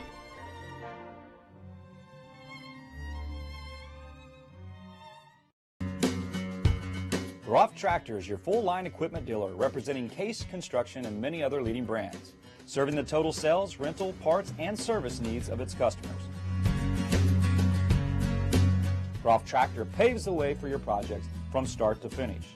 With 11 locations, Groff Tractor is always close by your equipment needs. Groff also offers 24/7 field service. Groff Tractor is your #1 source for everything under construction. Every day, we pride ourselves in what we do. Hard work is put into every pre-owned vehicle we put on the road. We make sure they are all safe and reliable for your peace of mind. Your real value comes from the Hoffman name and the people that stand behind it. So if you're in the market for a pre-owned vehicle, just call me, Ryan. And welcome back to our Giant postgame. Still High 35-14. Grace Grill standing by with Nakari Williams and our Hoffman Ford player of the game. Grace? Nakari, this was the first in-league game win for this team. What got it done for you guys tonight? The lineman was blocking, and the wide receivers was playing their role in the game, and I played my role as a quarterback to keep everybody cool on the field and make them keep their head up. All right, now let's talk about your game tonight. You lead this team in rushing yards, but tonight you had 226 yards passing. Tell me about your game tonight. The wide receivers was running great routes, catching the ball, and I just made sure they get there to them. All right, thanks so much, guys. That's our Hoffman Ford player of the game, Nakari Williams. Back to you. Well, great. Thank you, Grace. Nakari Williams had a great game. I mean, really impressed with the young man's arm and what he does with his feet. Still High 35-14. He is our Hoffman Ford player of the game. Number 6, Nakari Williams. And he just did so many things. I mean, now our Pizza Hut play of the game was, well, how about it? 68-yard touchdown. Just some pride. We'll call that a pride touchdown. That's going to be a Kaczynski on our play of the game. I mean, he got that corner. He got the corner. Daniel Kaczynski did. He's a junior, and that was it. I would have loved to have seen his eyes, because I think what we would have got from him was, there is no way I'm getting caught today. He just was like, this is just not happening. I'm taking this in. So that was a brilliant run by him. You know, not next week, the week after, September 28th, we have Wilson and Manheim Township. We're all looking forward to that one. Just want to mention the two with that game coming up. We're expecting this a little different. We're kind of leaving our general capital area and going going down and picking up a Reading team and a Lancaster team, and I'm real excited for that, Arch and Jerome. I mean, I think that ought to be a good one. We get off next week. We're not used to having Friday nights off, so who knows what we'll be doing. I might go see a game. Yeah. Might go see a game. There are a couple of good games coming down. Milton Hershey has their homecoming Friday night. There's some other games that'll be on the docket, so I might go check something out. And just check out as a spectator and, commentate from the stands. Well, I tell you what, this was a great game. Steel High 35, Trinity 14. We thank our whole Invicta crew on behalf of Archie Smith Jr., Jerome Presley, Grace Grill down on the sidelines tonight, our ABC 27 staff, our High School Sports Live staff. We thank you all for tuning into this game, Steel High 35, Trinity 14. We're off next week. We'll see you September 28th, Wilson, Manheim, and have a great night, everyone.